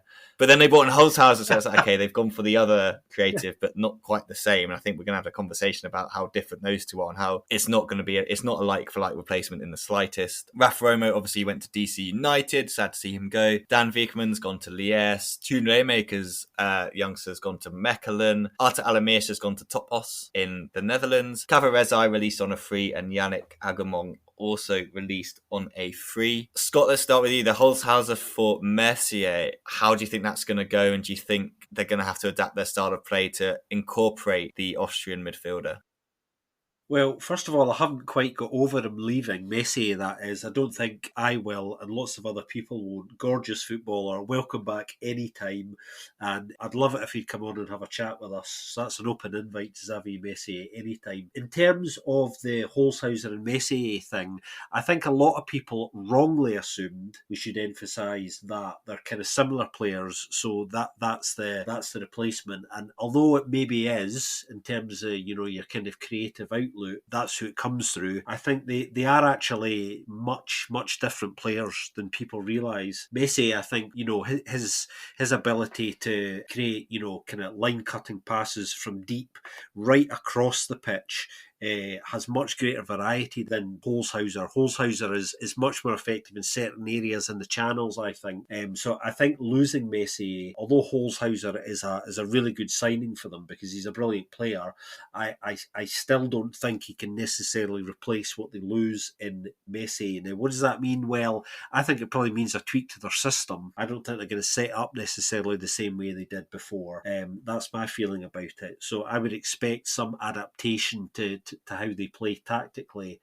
I just don't know what that's going to be yet. So it's going to be really interesting to see how Mark Bryce handles that. I think their business has been really good, which is important because they are a club, Leuven, who have had the last two transfer windows have been absolutely horrific for that club. To such an extent, they sacked their head of recruitment. There's somebody new in place now, and their head of scouting also left the club as well. And both of those things came off the back of two really, really bad transfer transfer windows. And if it wasn't for Kaba hitting some good form at the tail end of last season, then their season might have ended very differently. But the business has been good, and they've been very proactive. They've been working away.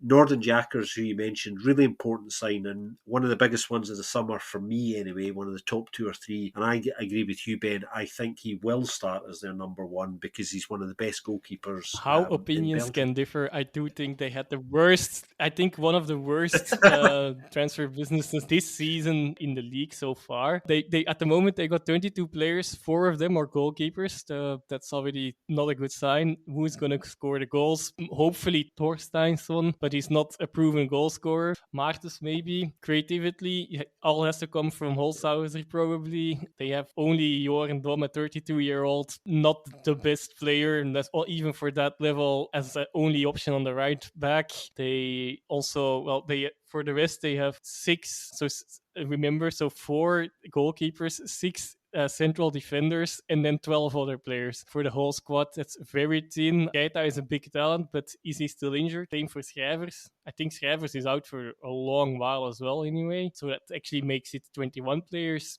And yeah, Altamari, okay, they might do something. Schengelia, maybe, but I'm very much not convinced with their business. Jakkers is a good signing. Platings, not convinced. Dom, not convinced. Holzhauser, also a bit scared that he might have had his, might really be a one-season wonder. Well, carrying it over into 2 seasons in different leagues. But yeah, he will have to perform really well. Otherwise, I could see them go down with this squad at the moment. Ooh, hot take, everyone. For a long while, of course, but I'm very much unconvinced, unlike Scott, by their transfer business so far. You beat me to my questions to you, Joris, was going to be who's playing up front for Leuven, but you've already mentioned it. There's no strikers in that squad. Like, Torsteinsson's not a striker, he's a winger. Schengelia is probably the one you'd have to stick there. I would have said if Schrijvers was fit, you'd probably return him to the striking position, but he's not fit. Mertens is going to have to, we're a couple of days away from the start of the season. There's no recognised striker. You're going to have to play, I presume Mertens is going to have to play striker to start with, and he's definitely not a striker. So I'm kind of in between the two. I think if they can get 1 or 2 strikers in, then maybe the rest of the squad's all right. I also forgot they also brought in Santi Ramos Mingo, the centre-back from Barcelona B. He's also come in. So that's another centre-back to add to the list. Yeah, I think in terms of right-back, I think because of the style of play they play, I think you're probably going to put Dom out there at right mid. It's more of a right mid. And then Altamari will have to play right mid as well, which he kind of did last year, getting up and down. I don't know. I want them. They need to sign a striker. I wanted them to re-sign. Kaba. I guess that's the one you're kind of looking at and hoping they bring back. But they need more than one. It's an interesting one, that. I mean, Joris's questions are all very valid. And that's why I think there's going to be some kind of change of system. I have reason to believe, through some of my sources, that they were very keen on Gianni Bruno, but he was less keen on them. So we've all been there. That's interesting. Yeah, that's right. Dealing with that little bit of rejection is just part well, if of the Mikkel game, Fry's going, maybe they're sticking a bid for him. Well, stranger things have happened yet. We've got a little bit of time with the window, haven't we? They've definitely got to get a striker in, and in the next couple of days, ideally. One team that's not lacking in strikers last season, they had 2 of the best in the league, I guess. And unfortunately, they didn't have a very good defence, so they've had to kind of deal with that. It's Zulte Waregem, obviously under the new manager Mbaile. They've had a busy transfer window, as you'd expect. In comes Tanzanian central midfielder Novatus Miroshi. I'm excited to see him coming in from Tel Aviv, 450k. Lawrence de Bock signed permanent from Leeds. Borja Lopez coming in to shore up that defence from Sporting Gijón. Stan Blame from, I'm going to butcher this one, Zvezele. On a free. Don't really understand that one, but I think maybe for the second team, I think we were talking about. Nicholas Romans comes in central midfielder from Molenbeek. Mamadou Sangale, attacking midfielder, who spent much of his time, I think, in the second division or lower down in Austria. He comes in alone from RB Salzburg. Alexander Dlambeyev, left back, comes in on loan from Shakhtar Donetsk. Edward Plentix, as we already mentioned, obviously he's gone to Leuven. Dion Deneuve crossed over to Kortrijk on a free. And Cameron Humphreys has left as well. He's gone to Rotherham on a free. I don't know where to go with Zulte Waregem, if I'm honest, guys. Do you know what I mean? It's like Borja Lopez, I think it looks on paper like a decent signing, like a little bit more of an experienced centre-back is what they needed. But it's just kind of looking a very similar looking squad, isn't it? There's not been much difference. Like Dompe has been rumoured to be going to Hamburg for what seems like forever now. So it's interesting to see where that happens. They've still got Garner and Vossen, so they've still got goals in the side. But outside of that, it's a similar looking team. Defence is still an issue, I guess you could say. They've got, 3 centre-backs on the books now? Lopez, Derek and Thiam. Thiam's only 18, so again, you're asking a lot for him if they're going to play a back 3. You presume they're going to have to play a back 4 now. Fullbacks, I think they're fine. Obviously, Debot can also play centre-back as well, but fullbacks, I think they're fine. Jambayev looks like he could be a good player. Silani and Sorma, I think that's a decent 2-person right-back position. Their defensive midfield, they've got age, I guess you could say, and Hubert. I said Miroshi, 19-year-old Tanzanian, and we hope to see him get some game time. Romans, I think he could be a decent signing, played quite well for Molenbeek last year. Mamadou Sangare, again, another one of those players, kind of like Fabinho. Fantastic name. You're expecting big things because Mamadou Sangare is such a good name. So I'm hoping for things from him. Stan Brem, Joris, what's that signing all about? I feel like you talked to us a little bit about that in a WhatsApp group because me and Scott were just absolutely baffled. Well, this is the boldest signing of all signings, I think, because he comes from the 4th tier. I originally thought, but I think I was wrong in the end, that he would be playing for their under 23s, who will also be performing in the 4th tier. So hence my confusion. It looks like, as far as I see, that he's going to be part of their senior squad as well. You can't trust him to be immediately at that level, but he in preseason, I don't remember the opponents that they had and where it happened, but he did at least score a few and give some assists. So it will be interesting if we will see him at all. Basically, I'm not sure if we will see him, but if we do, like, I will be curious, and I honestly really hope it is not some kind of agent transfer, which could be the case. It happens with these huge moves from leagues, well, really stepping over leagues. But we'll have to see about that. Yeah, Zalta, what to say about Zalta? Kind of, they are, as Ben was getting at, just sort of, you never know what you're really getting there. One thing for sure was they needed to really overhaul that squad, really major surgery, I think, and I still feel that way. Have they done enough to make them strong enough to have a significantly better season? I'm not sure yet. I mean, there are still question marks.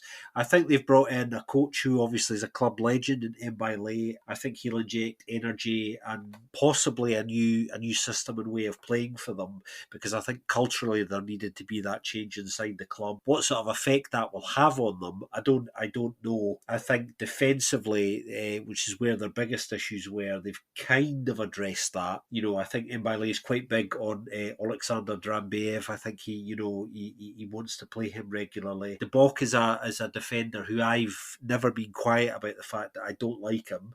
I think he's not up to this level, actually. Tall. Borja Lopez, I think, pretty decent player, but how good he's going to be, don't know yet. So it's very difficult to say. My feeling about it actually is that they will struggle a bit. I think they'll do better than last year, but it could be very easy for them to have a long, slow, hard season again. I really hope they don't, because they were really difficult to watch last year. There wasn't really a lot of reasons of optimism or many joyful performances from them. So I'm hopeful under the new coaching staff that in itself can kind of be a catalyst for that cultural change. Yeah, there definitely needs to be a mass change in culture there. But the Stan Brand one definitely reminds me of Hendrik Weidand, the story of him where he went from some non-league German side to playing for Hanover. And yeah, I mean, it kind of worked a little bit because he scored a tap-in or something, and everyone was like, "Oh, what a story!" But he wasn't really good enough for the Bundesliga. And I feel like, I don't know, maybe Bram's going to be top scorer and we're all going to be eating our words, but don't think it's going to happen. There's a few examples that Anderlecht under the previous board, which is one of the reasons why they're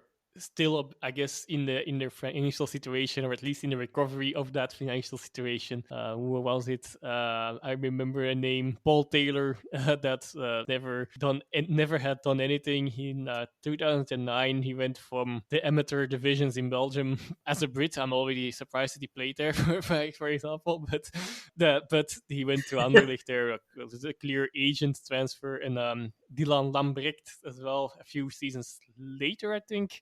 Same story. Good to get back to Zultwagen. Well, can't really say much. All depends on their transfers, and I don't know many of them. So I hope they have someone that can provide Vossen and Gano. Yeah, I'm probably looking at Sangare indeed in the end, and hopefully Dompe stays for them at least. Financially, I'm not sure because he only has 1 year contract. That's then again that kind of conflict like with Tusudali at Ghent. And defensively, I do think I hope that Borja Lopez is a good player as a central defender, but I do think they will need at least one more addition there, regardless of the system, and then they could be fine. Otherwise, we'll have to see if the team can put up with the defense as it is. Yeah, definitely. Let's move on to a side that have basically had a full team clear out. I think you could name a starting 11 and a couple of subs with the amount of players they've lost, which is Eupen. So incomings, we have Lennart Moser from Union Berlin, Jason Davidson on a free from Melbourne, Reagan Charles Cook on a free from Ross County, Runa Pasius from Mechelen on a free, Jan Gorenk, centre-back from Enes Mura, Isaac Christie-Davis from Barnsley, Jan Kral from Radek Kralove, the centre-back, and Jentel van Ganechten from the Genk youth team. Outgoings, this is going to take me a while. Emmanuel Agbadou finally goes. He's gone to Stade Reims. That was always going to happen. Rowan Mattis, the goalkeeper's gone to Maastricht. Carlos Embolo to Cittadella. Leonardo Rocha to Liège. Jonathan Harris has stepped down a league to Molenbeek. Mamadou Kone's also stepped down a league. He's gone to Denzer. Julian Ngoy has gone to Mechelen for free. Sadek Anaka to Magdeburg for free. Everyone apart from Agbadou's are free at the moment. Benoit Poulin's gone to Nîmes for free. Jordi Amat to Johor DT in, I think it's Indonesia, for free. Marciano Aziz has gone on loan to Iceland. Manuel Soa Adje's been released on a free. Robin Hillman's been released on a free. Andreas Beck's been released on a free. Jens Kals has been released on a free. Scott, what is going on at Eupen? Oh, again, this is another club going through a kind of big cultural change, I suppose. Although what's different in this case is it's the same owners. So the ownership of the club obviously hasn't changed, but their approach to managing the club has. I think, before Bernd Storck was appointed as the new head coach, I was very, very worried. I thought this is a club who, are going through the floor, really. How can you? It's a bit like Boris Johnson's cabinet. How can you survive so many resignations? I was wondering how Eupen were going to be able to replace some of the players that are being lost and maintain a kind of competent presence and the ability to do the job. So I think that's quite a good comparison. But I think some of their business has been okay. I mean, I've seen quite a lot of Reagan Charles Cook in person actually while he was up here in Scotland, and he's a very decent player indeed. So that's a good move for him, I think. I think the Storck signing as the new T1 is significant. I think he has a proven track record of punching above a team's weight, particularly with teams who would normally be down in the basement. And I feel much more positive about them than I did before he came in, before a couple of the signings came in. Worth pointing out, of course, that, and this again is going to have a big bearing, I think, in their season. Can they hold on to Preveliak and Steph Peters, who are both still there? There's been interest in both, but the right offers haven't kind of come along yet. And if they can hold on to those two, then I don't think they're going to be in the danger that I thought that they would. And also they've got a very good coach in there, who I think is the right fit for the club. German-speaking coach, obviously, in a club that is in the East Cantons, where German is the first language as well. So I think that's a really good fit for the club too. So all things considered, no reason to suspect that they're going to have a worse season than the one that they did last year. Being worse is already at spells in that season is not so difficult. This might be sounds weird coming from a fan of a club that does like it to a coaching change, but despite Storck, I do not think that the coach is that important as sometimes it's made out of. So I'm not sure if that alone will be enough for them to be safe. I think on Storck, sorry, I didn't mean to interrupt you. Or see on Storck, I think the big attraction for appointing Storck actually is his organisational abilities. I mean, this is a squad with quite a lot of young players in it as well, which tells me that there's going to be a degree of inconsistency. So bringing in a coach who's really strong in organisation, particularly defensively, could be significant. But the emphasis is on could be. Yes, of course. So yeah, that was also what I was going to say. I still think it's a good appointment because, like, in general, the idea because of my coaches, you can only make bad ones, basically. So if you take a good one, a decent one, that's already a step up than taking a bad one. Let's see. From the business they did, it's difficult to tell. I don't know many of these players. Again, it's a bit in the dark. I suppose it won't be the most joyful team to watch. They might be coming to be over reliant on Peters and Prevoljak if they both stay already. And if not, then let's hope that Charles Cook can indeed bring something for them in the creative department. And that's indeed the big change, of course, as well. With the style of, for example, came last season where it was all attack. Now the culture clash could probably not be bigger. Yeah, I think they definitely need at least another centre-back, another striker or striking option. I mean, they've got Nuhu who could play there, but I don't think he's an out-and-out striker. Just play Conan and Dree, that's all I ask. Like, he barely played last year, and I really enjoyed watching him play when he did play the year before, so I hope he gets some more game time. But yeah, you both said it's going to be a slightly more defensive outlook, so I don't know if he's even going to get a look in, because he wasn't even getting much of a look in when they were playing attacking, because they'd rather play Andreas Beck on that right-hand side. So yeah, I think there's still work to be done there for sure, but I think they may, with Prevoljak and then Peters, like you guys said, and then some of these young, exciting players, Charles Kurt, Nuhu, Indley, if he plays, I think they could do some fun things potentially. But yeah, it's going to be a tough season for Eupen. I think especially if Peters and Prevoljak go, then I think they're in real trouble. One side who I think are in the most trouble out of every team in the league this year, and they are the first team I wrote down as bottom of the league on my prediction, is Selang. Weird kind of summer for them, I guess, because they haven't been able to bring in every Mets player under the sun at this moment. So they bring in Sando Tremoulet, the centre back from FC Set 34. I've got written down here, no idea. For free, Marvin Chibuabua. Can't say it. Marvin Chishbuabua from St Etienne's B side. Valentin Guillaume from Viton. Sambu Sissoko on a free from Stade Lems. Christophe Lapointe is back. Who would have ever thought that Christophe Lapointe at 37 was going to make a comeback? Whether did he, by the way? League, but he's done it. He actually said that as well when he signed. He said, "I thought I was done, but then the call came." Says it all. Simon Elisor from RC Ajaccio, but he was playing third division French football, I think, last season. He comes in.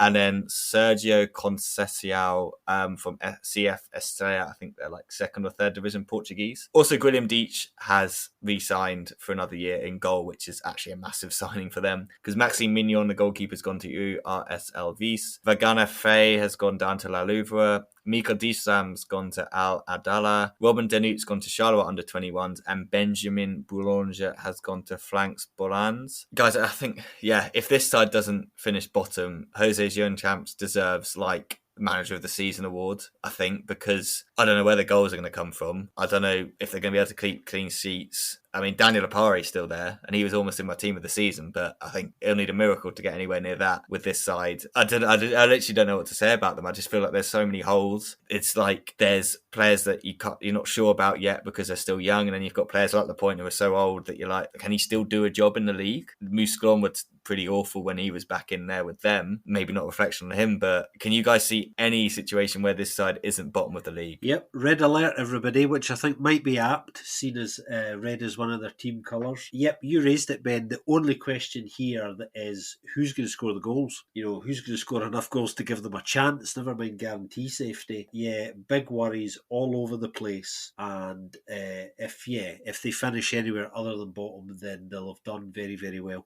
Teams could also still go bankrupt, of course. So that's a scenario where a very much. When that's what you're relying on. Yeah, I suppose. Yeah, Jean-Jean knows Lepoint, of course, from his time at Moscow, so he brought him from there, so that's interesting. I'm not sure whether it will bring any good, though. I guess they did sign the most resounding name in Sergio Conceição, the son of the former Portuguese international bearing the same name, so Sergio Conceição Jr. Yeah, but unfortunately it does not look like he has the talent that his father had either. To bring some positivity for once, since if everyone is being negative, I'll try to be a bit more positive for once. And Elisor, yeah, I hope he can score the goals for them. Like he scored, what was it, 17 in the third tier last season. On the other hand, of course, his one is in the third tier. Second, it was in a team that also finished high up in the table. So just based on that, it doesn't say it is the case, but just based on that, I'm a bit wary already that their playing style probably is a bit more different, and he might have to do a bit more on his own. Well, I'm sure he will. That he can bring it both on a higher level, and well, that's not necessarily a concern. Players at that level have made it in Belgium, or at the second tier at least. When if you're at the top of the third tier, I suppose it could happen at least. But yeah, it's never going to be enough. They are still expecting 2 more players from this season, but they will have to be spot on and of the same quality, at least of if Elisor is good.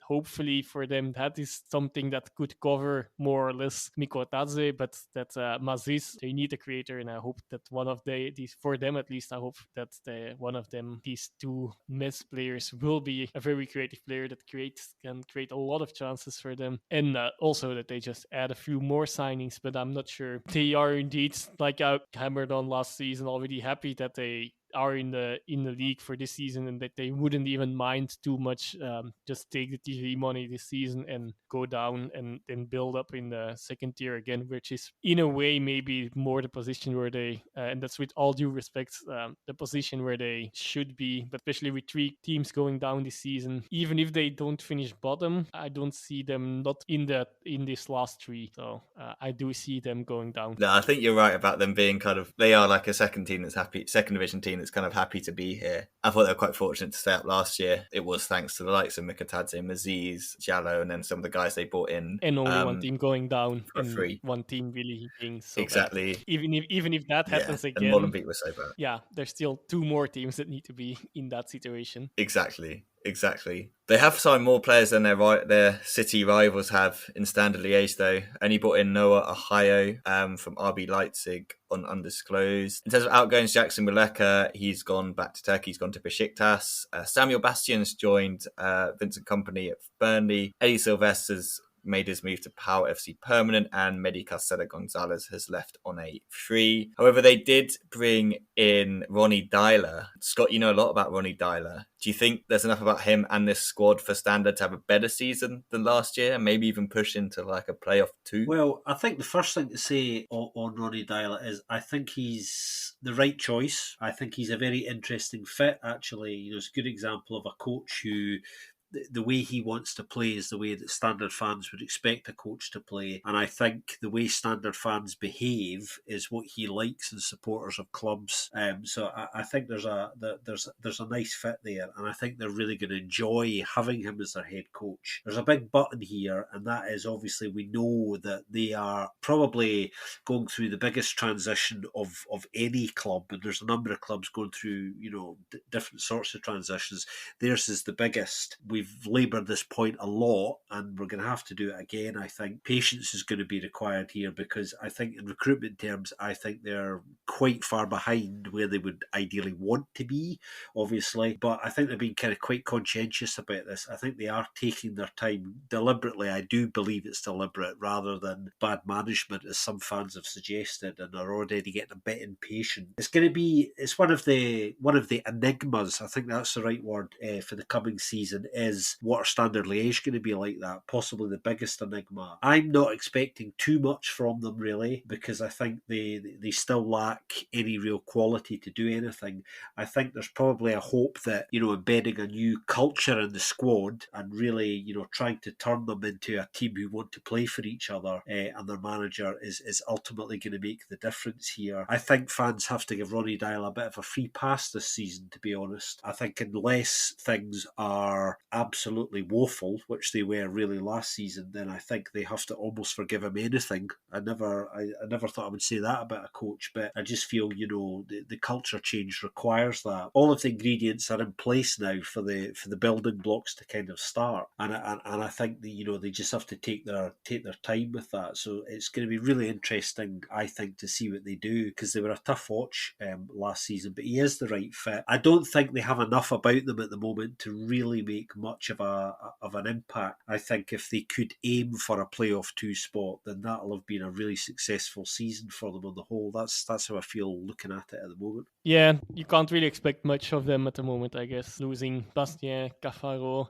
and Muleka, the 3 of their best players in one window. One of them, because of already a conflict with Dela, of course, but in Cafaro, or conflict, or at least he's not featuring in his plans. It's difficult to see a lot changing in the near future for them. The coach might be a good appointment, but for the rest, still a lot of work to do, and will be interesting to see how it goes. Also, okay, this one is maybe more again for this or 1B special at some point, but with their second team in 1B, they have quite some good young talents that they probably will need to use a lot in the A squad already. So how they will balance these squads will also be big question mark again. Squad is not good enough for anything that the fans would want. Let's hope for them that Ohio is a good signing for them as a striker. Otherwise, I do think they won't see much of a better season than last season. I think the one thing actually about Ronnie Tyler as well is he's very good with young players, and he does have a track record of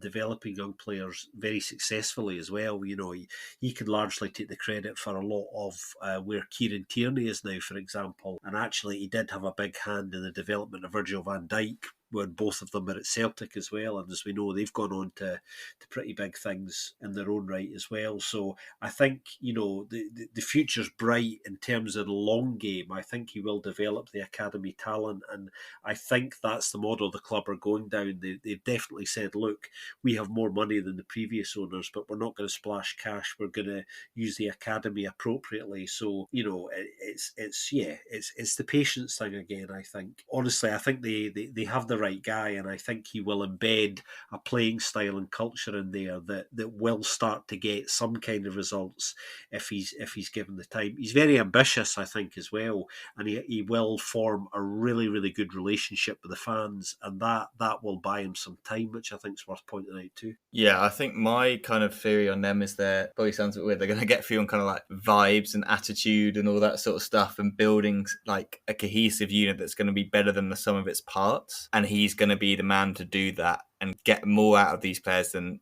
we think is possible. And I think that's how they're going to have to try and be successful this year, is from like being tactically good, working really hard, like playing for the fans, like doing all that sort of stuff that they weren't really doing last year. They were kind of pretty poor in every sense of the game, like game management, everything like that. Like they really could be better. So yeah, I think you're both right. I think transition period, not expecting too much from them, but I feel like it's going to be the start of more positive things to come. One side I'm very concerned about, and I think I know you share this, Scott, is Oostend, Goose Boys. Just 2 signings so far. Fanus Catalaris, comes in from Apoel Limassol on a free, and Tatsuhiro Sakamoto is now permanent signing. Mikkel Biron was brought back, and then he's been sold to Molenbeek, and Mamadou Thiam's left on a free, and a host of other players have left on loan. Players have come back in from loan. Sieben de Waal has come back in, and Marco Krasina has come back in. I'm looking at this squad, and goalkeeping, massive questions over the goalkeeper. They obviously didn't rate Guillaume Hubert last year, but now he looks like he's going to be number 1 unless they go with Jordi Schelfort. I'm not sure if they'll do that. Defence, it's just really young, apart from Brecht Capon. I don't think anyone's older than 25 in that back line. And they had issues defensively. I think they need a little bit more of a leader. And you think what they've gone from, like Tonge, Theater and Hendry, that was like a quality back 3. And now you're like, I don't think there's a quality there. I just look through the whole squad and I'm just like, if Makhtar Gay's not on it, where are the goals coming from as well? Like, I don't think Fasten is good enough, if I'm honest. I haven't seen enough from him. Thierry Ambrose shows some good moments, but again, don't think he's great. And then they've got all these kind of like players that they've bought in that you're not really sure about what they're there to do, if you know what I mean. David Atanga, not really sure what he did last year. Evangelos Patolidis, not really sure what he's there to do. Vincent Coziello, like, I don't know what he's there to do. You're kind of really reliant in there on Rocha Santos, Diarpino, McGeehan dragging the midfield through.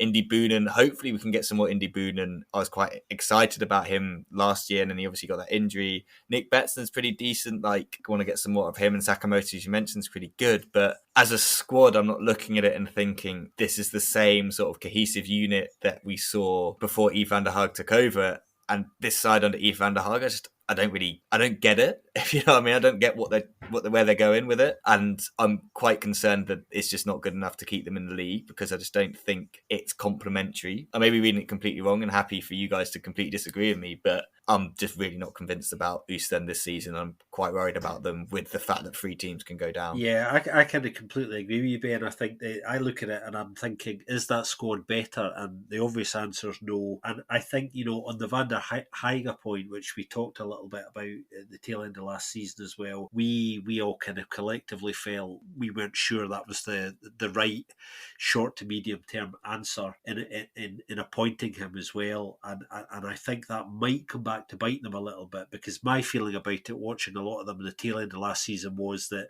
they didn't particularly enjoy what they were trying to do. And I don't think players were responding to the coaching staff. It's a body language thing for me again. So I just, they don't, there's nothing there at the moment that suggests to me that they're going to perform any better than they did last year. And bearing in mind, as Joris was saying, we're going to lose 3, then the jeopardy stakes have just kind of gone sky high, really. And Oostend worry the life out of me at the moment. All cards to on Sakamoto and Gay. That seems to be the strategy so far. On the other hand, 2 seasons ago, before their very successful season, they were even more in ruins than at the moment, I guess. We'll have to see how everything goes. At the moment, it doesn't look very hopeful for their fans and the club in general. This is one of the clubs that really needs to do some business still before the end of the transfer window. And completely agree with all the points you guys already made. Let's not be too pessimistic, so not talk too much about them anymore and hope for them that they have a better season than we expect. Absolutely. Fingers crossed that they can do some more business. Let's move on to one of the surprise kind of packages from last season, the Zebras, Charleroi. They've brought in Martin Delavelli from Mouscron on a free. They've also brought in Jonas Bayer on a free from USG, as we've already said. Damien Mark as well from Union. Julian Meggiotti comes in from Stade Lavalais.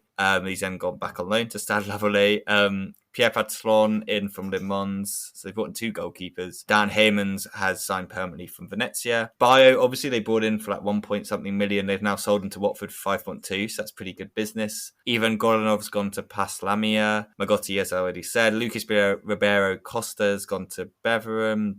Lazar Armani, obviously, as we said, went to Union. Valentin Ozombafor, I thought it was pretty good for them last year. He's gone on loan to Sochaux. I guess with Bayer coming in, he'll take that place. Eunice Delphi's been released on a free, and Didier Displays has gone to Paris 13 Atletico or something along those lines. My biggest concern, guys, with them is who is scoring the goals for this team, because I just don't see any strikers, like recognised strikers in this team. What do you think? Yeah, I think losing Bio is a sore one for them, because I think he'd started to really click, actually. And can lightning strike twice, really, for Ed Still? He did so well last season. I think I'll use the same phrase I keep using when I was talking about them. I think he had them ahead of where they thought they were going to be. It's that thing about, when you take the most important parts out, can you replace them and get the same results, if not better? And that would be the worry and the frustrating thing for Ed Still. But I think, I would give him the benefit of the doubt. He proved me wrong last season. I didn't have great expectations for Charleroi, but actually they did quite well. I think if they can achieve a playoff 2 spot again, I think they'll have had a great season. But yeah, I agree with Ben. They need another striker to come in there and hit the ground running for them, to give them a chance of some consistency. But I can't can see them falling a little bit short this season and finishing kind of mid-table somewhere between sort of 9th and 11th, something like that. Again, not that much to add. The striker, the window is still open. I'm sure they will be hoping for something in that department still. For the rest, it's a really good thing that they were able to hold on to Zorgan, or at least he signed a contract extension. So that should mean he's not leaving this window. Although that's more and more uncertain these days. Crucial renewal of the contract for many of these players that had a good season. It's also time for the confirmation of that season. Well, they still have Kofi in goal, of course, so they are going to be fine. But who's going to score the goals? Golizade can sometimes do something, but they do need a replacement for Bio for sure. We'll have to see how much that weighs, of course. Then in the end, should be fine, but I don't expect anything spectacular of them necessarily. But if they can find a good striker and the other players indeed confirm last season that they could have a really good season as well. Like I'm a bit in doubt. Like probably cannot be revelation twice, but they might be able to confirm that, but they also might not. And at the moment, it looks like might not to me. It's like very dependent on if they bring in a striker. Zaharik obviously can play up front, Yusuf Badji, but my thing is on them is like everything outside of the striker is great. Like they've got such a good team outside of that, and they've kept like the key players outside of Bio. So just getting that striker, and they should definitely be a good team this season. Like I really enjoyed watching them play last year, and I feel like I'm going to enjoy watching them play this year as well. Let's go on to the second kind of soft spot team, fan team of the podcast, Calvin Mechelen. They've brought in Dimitri Lavalley, technically from Mainz, but obviously we knew him from St. Truden. Alessio De Cruz from Parma on a free. Two line makers, as we mentioned earlier, he comes in from Leuven on a free. Jonas Milady from Ghent on a free. Julian Ngoy from Eupen on a free. Jorge Hernandez from Chornomorets, he comes in on a free. Didn't really play much in Ukraine, obviously, given the situation there. So only there's some hype around him. Bolly Bolingoli comes in from Celtic on an undisclosed fee. Out, obviously, Hugo Kuipers again. Maxim De Beert joins Liège. Onur Kaya has retired as well. Scott, are you happy so far, or is there still business to be done? I feel quite positively about their business, actually. I think the incomings are, on the whole, pretty decent. I'm much more excited about Jonas Milady than I think Joris is going to be. You know, a player famously who I rate reasonably highly.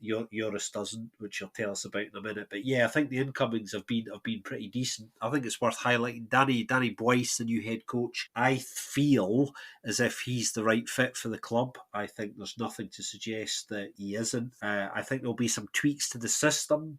And for me, if they can shore up at the back a little bit and concede a few less than they're used to doing, which Weiss has a bit of a reputation for being kind of quite solid at the back, and are anything able to maintain an output even close to the one that they've had over the last few seasons, and there's no reason to suspect they can't achieve a playoff 2 spot again. I think they are, you know, talking to some Mechelen fans, I think the general feeling is they're a little bit behind in terms of fitness, and they're still trying to adapt to a new system, obviously, that they've been trying out. So we'll see how things go. They've got quite a tough start. They're playing Mark van Bommel's Antwerp side, but that didn't stop them beating them in the corresponding fixture last season. So I'm hopeful, as far as Malima are concerned, that they can achieve a playoff 2 spot again. I'm less convinced. That's no surprise. Yeah, indeed, Maleda, I'm not going to touch on too much, but Scott and I have completely different opinions on this player. That's all right, of course, but I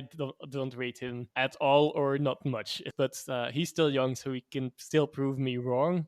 Mechelen, it still remains to be seen. Losing Kuipers and Vinicius, that was going to happen, but at least losing at least 2 key players already. What's going to happen with Storm? Is he going to leave or not? Again, a lot of things hinge a bit on that. Lavalley is probably a good signing for a defensive, for Mechelen being an okay defender in the Belgian league, and Mechelen not having the best reputation, as Scott already touched on as well. And Goy, probably a good signing, but we'll have to see. The system is going to be a bit different. I'm not sure if Bolingoli is going to be much of an improvement there, but it's also been a while since I have seen him play. Alessio Da Cruz is also an interesting signing. This is one of those players he's 25 now, and he now is playing for his 9th team. That's yeah, it's a bit of a worrying sign generally, I would say. Does know him from in the past though, so that hopefully is then again already a better sign. But he's also not the main goal scorer. He doesn't have that much output, although in Serie B he seems to have a decent track record. But he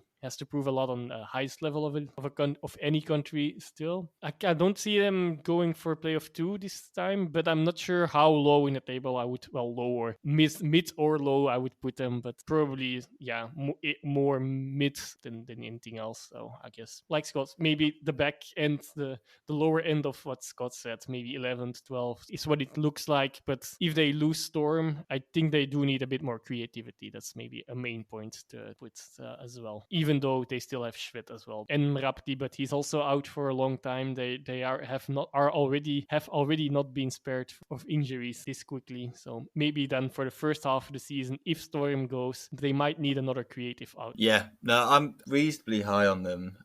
Just because of keeping Storm and then Shred, Heremans, I think they've got that thing. And when Rapti comes back, I like Ngoy.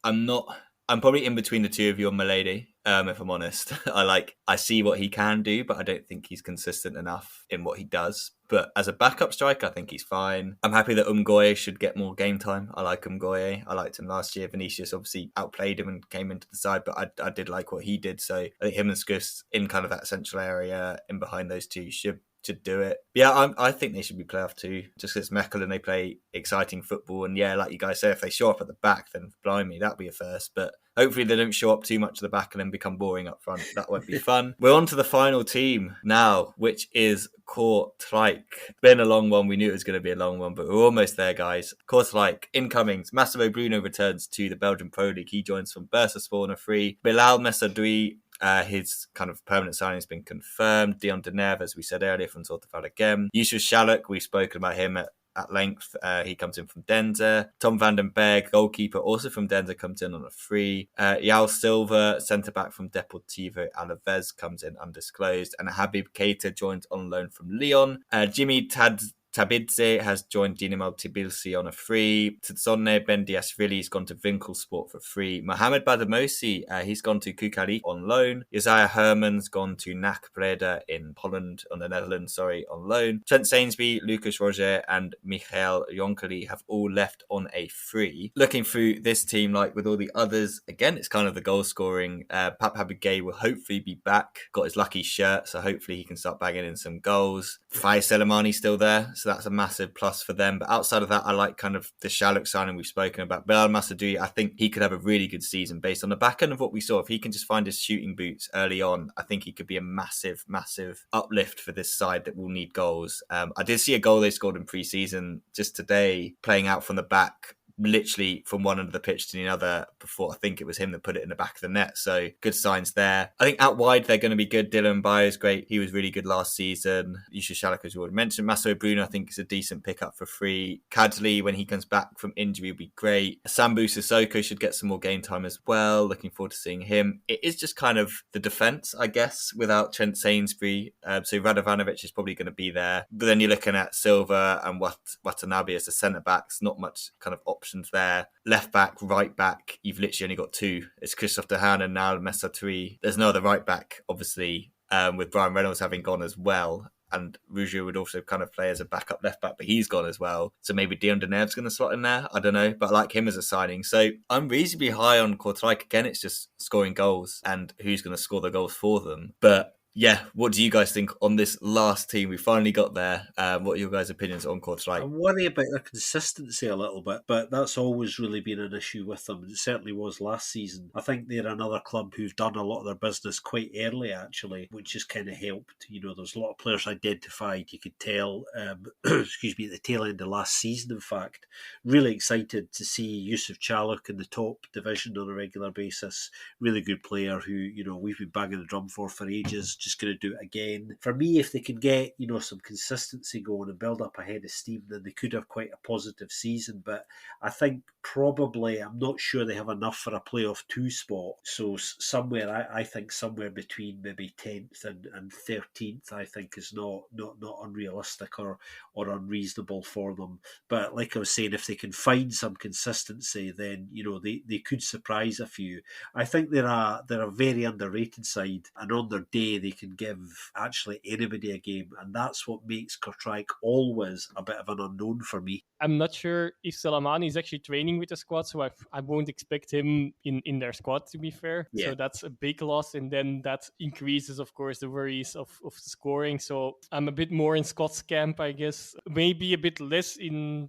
I don't see them... I might see them struggling, even, if they don't get a good striker and creator. Okay, Shaluk hopefully can do something on both, but he still has to prove it on this level. And of course, it's also, again, only one real outlet. Mbayo is a good player, but his output is not always there. That midfield, central midfield, they are throwing bodies in. I'm interested to see Sambu Sissoko. Can't tell much about that, but yeah, the Van den Driessen, yeah, he's a good player to have in your team, but he's also getting older already a bit. I'll have to see how that goes on. I'm a bit sitting on the fence with them, I guess. I'm really not sure. They don't have a really exciting squad by the looks of it. If I go to the skeptical side, they could be even in danger. Bruno, I'm not sure. Like, he should be decent enough for Kortrijk, but I'm also not sure if he will pull them through in important moments. Most likely, what happens then, a bit of a dull season. A bit like last season, to be honest, except a few good spells they had, but somewhere lower middle, I would guess around anything between 10 and 14. Yep. No, I think we all need to remember what we've predicted now, because if we don't then put them into our prediction tables, we'll look pretty stupid. But I'm not going to get your predictions now, guys. I think that is what we'll save for just coming up before match day. We'll put all our tables out there so you can see who we've gone for where, maybe even kind of like a prediction on who's going to be top scorer and stuff like that, but we'll get to that later. Before we go, let's quickly look at the upcoming games for match day 1. So Friday we kick off with Standard at home to Ghent. Saturday starts with Charleroi at home to Eupen. Then we've Kortrijk and Leuven kick off at 5:15 UK time. Then we have, I'm going to call it now, probably relegation 6-pointer straight away, Zulte Waregem against Selang. And then St. Truiden host Union Saturday evening. Lunchtime on Sunday, Club Brugge against Genk. Mechelen against Antwerp follows. Anderlecht Oostend. And then we round off the weekend with newly promoted Westerlo hosting Cercle Bruges. Guys, we've done it. We've done it again. Pre-season preview in the bag. Thanks as always for joining me. And yeah, we'll be back again for the 1B1. But how's it feel to be back? Are we raring to go? Absolutely, yeah. I've had a great time, and I've been really looking forward to this episode for ages. Plenty more to come from us over the season, including quite a few exciting guests along the way. And no sooner have we been away, but we're back at it again, and now we can go and prepare for our Challenger Pro League. Everything you need to know. So plenty still to come, as I was saying. Now See you soon, folks. hold on. Aren't we forgetting something? We shouldn't we all give our prediction for best signings like last season? We'll save that for the end of the window, I think. We'll give ourselves a little bit of time on this one, who knows? I'm calling it Simon Elisor from Serrain. We'll hold you to that one. Anyway, as always, thank you very much for listening. Please do leave us a review on your podcast app of choice. As per usual, you can get in touch with us on Twitter. Just search for Belgian Football Podcast. You can find us all individually there as well.